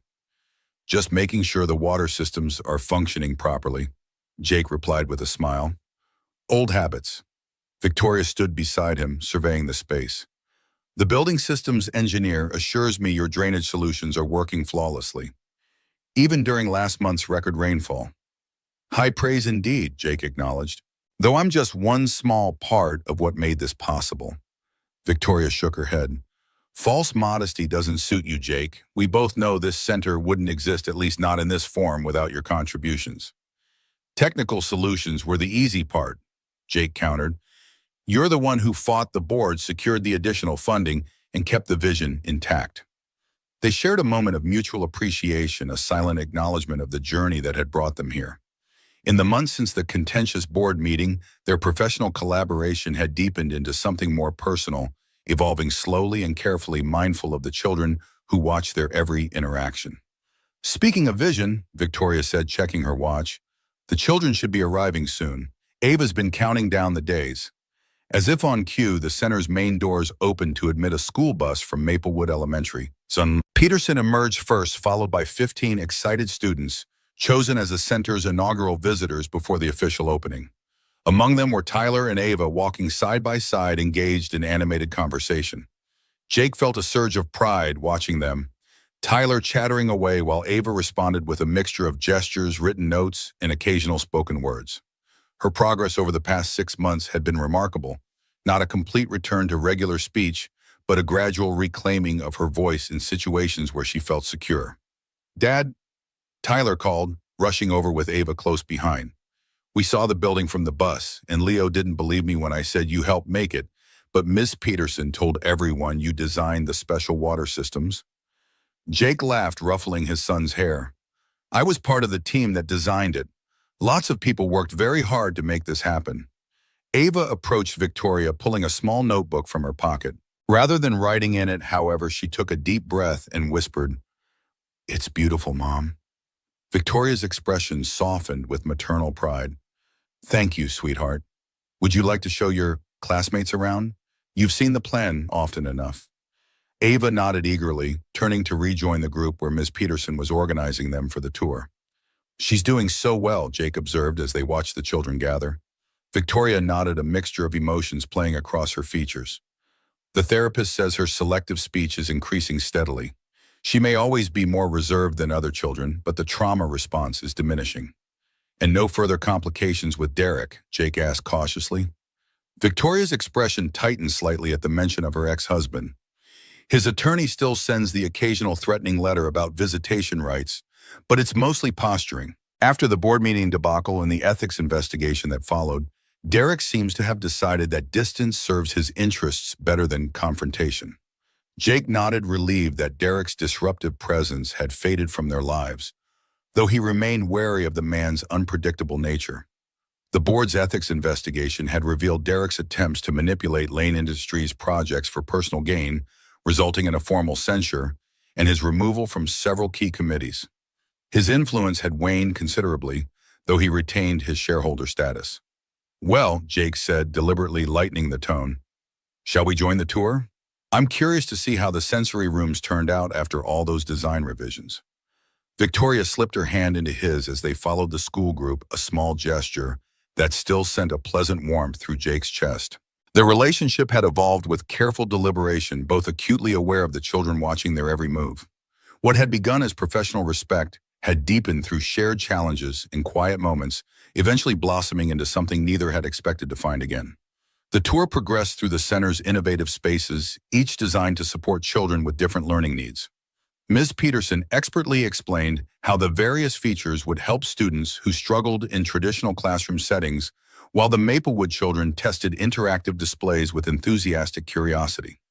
In the central courtyard, a tranquil garden space designed for outdoor therapy sessions, the group paused for a scheduled break. Jake found himself standing beside Ms. Peterson as they watched Tyler demonstrating the musical water feature to several classmates. "You know," the art teacher said thoughtfully, "when Ava first came to Maplewood, I would never have imagined this outcome. Not just the building impressive as it is, but her transformation." Jake nodded, watching as Ava carefully explained a sensory path to a shy classmate using a mixture of whispered words and gestures. "Children are remarkably resilient when they feel safe." "It wasn't just safety she needed," Ms. Peterson observed. "It was belonging. Your family gave her that." The word family still gave Jake pause, not unpleasantly, but with a sense of wonder at how life had unfolded. From janitor to engineer was a professional journey he might have eventually imagined. From single father to part of this blended unit was a personal transformation he never could have predicted. The tour concluded in the main atrium where refreshments had been arranged for the visitors. As the children enjoyed cookies and juice, Jake found himself contemplating the architectural symbolism of the space, how the soaring ceilings and abundant natural light created a sense of possibility and hope. Victoria joined him, coffee cup in hand. "Penny, for your thoughts."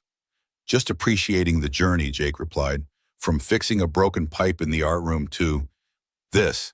He gestured to encompass not just the building, but the children, their growing family unit, everything that had changed. Victoria smiled, understanding his meaning. "A rather extraordinary path, wouldn't you say?" "Extraordinary indeed," Jake agreed. "Though I still maintain that broken pipe was a blessing in disguise. Without it, I'd have remained just the janitor who occasionally fixed things." "You were never just anything, Jake Harlan," Victoria said softly. "I simply failed to look beyond the maintenance uniform." Jake grinned. To be fair, it wasn't exactly designer quality. Their comfortable banter was interrupted by Tyler and Ava approaching with excited expressions. "Mom, Dad," Ava called out her use of dad when addressing Jake, still new enough to send a surge of emotion through him. "Can we show them the surprise room now?" Victoria checked her watch. "I suppose we could give them a preview, even though it's technically not opening until tomorrow." The surprise room had been a late addition to the center's design, a specialized art therapy space that combined traditional media with interactive technology. Victoria had insisted on its inclusion after seeing how profoundly art therapy had helped Ava, and Jake had worked closely with the designers to ensure it incorporated elements that would appeal to children with different sensory needs. Ms. Peterson gathered her students, following Victoria and Jake down a corridor to a set of double doors emblazoned with a colorful mosaic. Behind these doors, Victoria explained to the eager children, is a very special place where art and technology work together to help express feelings that might be hard to put into words. She opened the doors to reveal a spacious studio filled with natural light. Traditional art stations with paints, clay, and drawing materials occupied one side, while interactive digital canvases lined the other. The centerpiece was a circular platform where children's artwork could be scanned and transformed into immersive three-dimensional experiences. As the children gasped and surged forward to explore, Jake noticed a plaque beside the entrance that he hadn't seen before.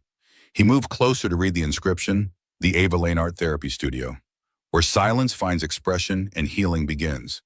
Below the text was an engraved reproduction of Ava's family tree, drawing the one that had started everything.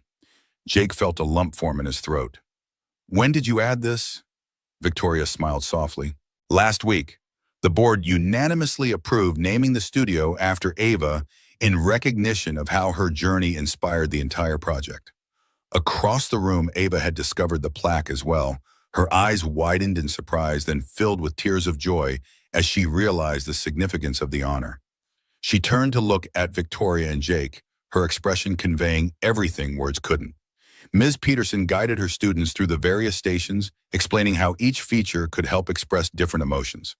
Jake watched as Tyler proudly showed his classmates the interactive floor projection that responded to movement, clearly enjoying his insider knowledge of the center's features. You know, Victoria said quietly as they observed the children's excitement, a year ago I would have measured success purely in financial terms or institutional prestige. I never imagined my greatest achievement would be measured in children's smiles and my daughter finding her voice again. Jake nodded, understanding completely. Life has a way of redefining our metrics when we least expect it. As the visit concluded and the students reluctantly prepared to return to school, Jake found himself standing in the atrium with Victoria watching as Tyler and Ava said goodbye to their classmates.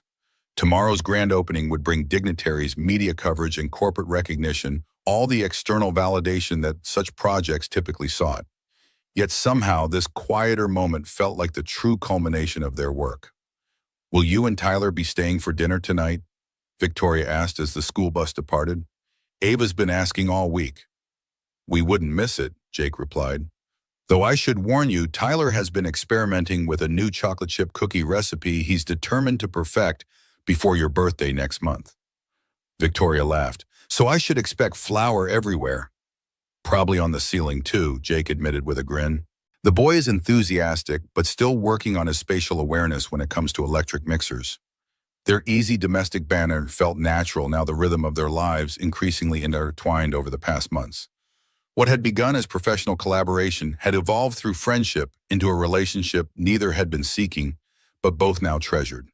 As they walked toward the parking lot, Ava and Tyler running ahead, engaged in some private game, Jake reflected on the unlikely path that had brought them here. From cleaning floors to designing drainage systems, from lonely single parenthood to this unconventional family unit, each step had seemed small in the moment, yet the journey had transformed them all. What are you thinking about? Victoria asked, noticing his contemplative expression. Jake smiled, watching the children laugh together in the autumn sunlight. Just that some of the most beautiful things grow from unexpected places, like a family tree with roots made of mop strands. Victoria squeezed his hand, understanding perfectly, and branches made of reaching hands. Together they walked toward their waiting children, toward the future they were building, not just of concrete and steel, but of trust, healing, and love.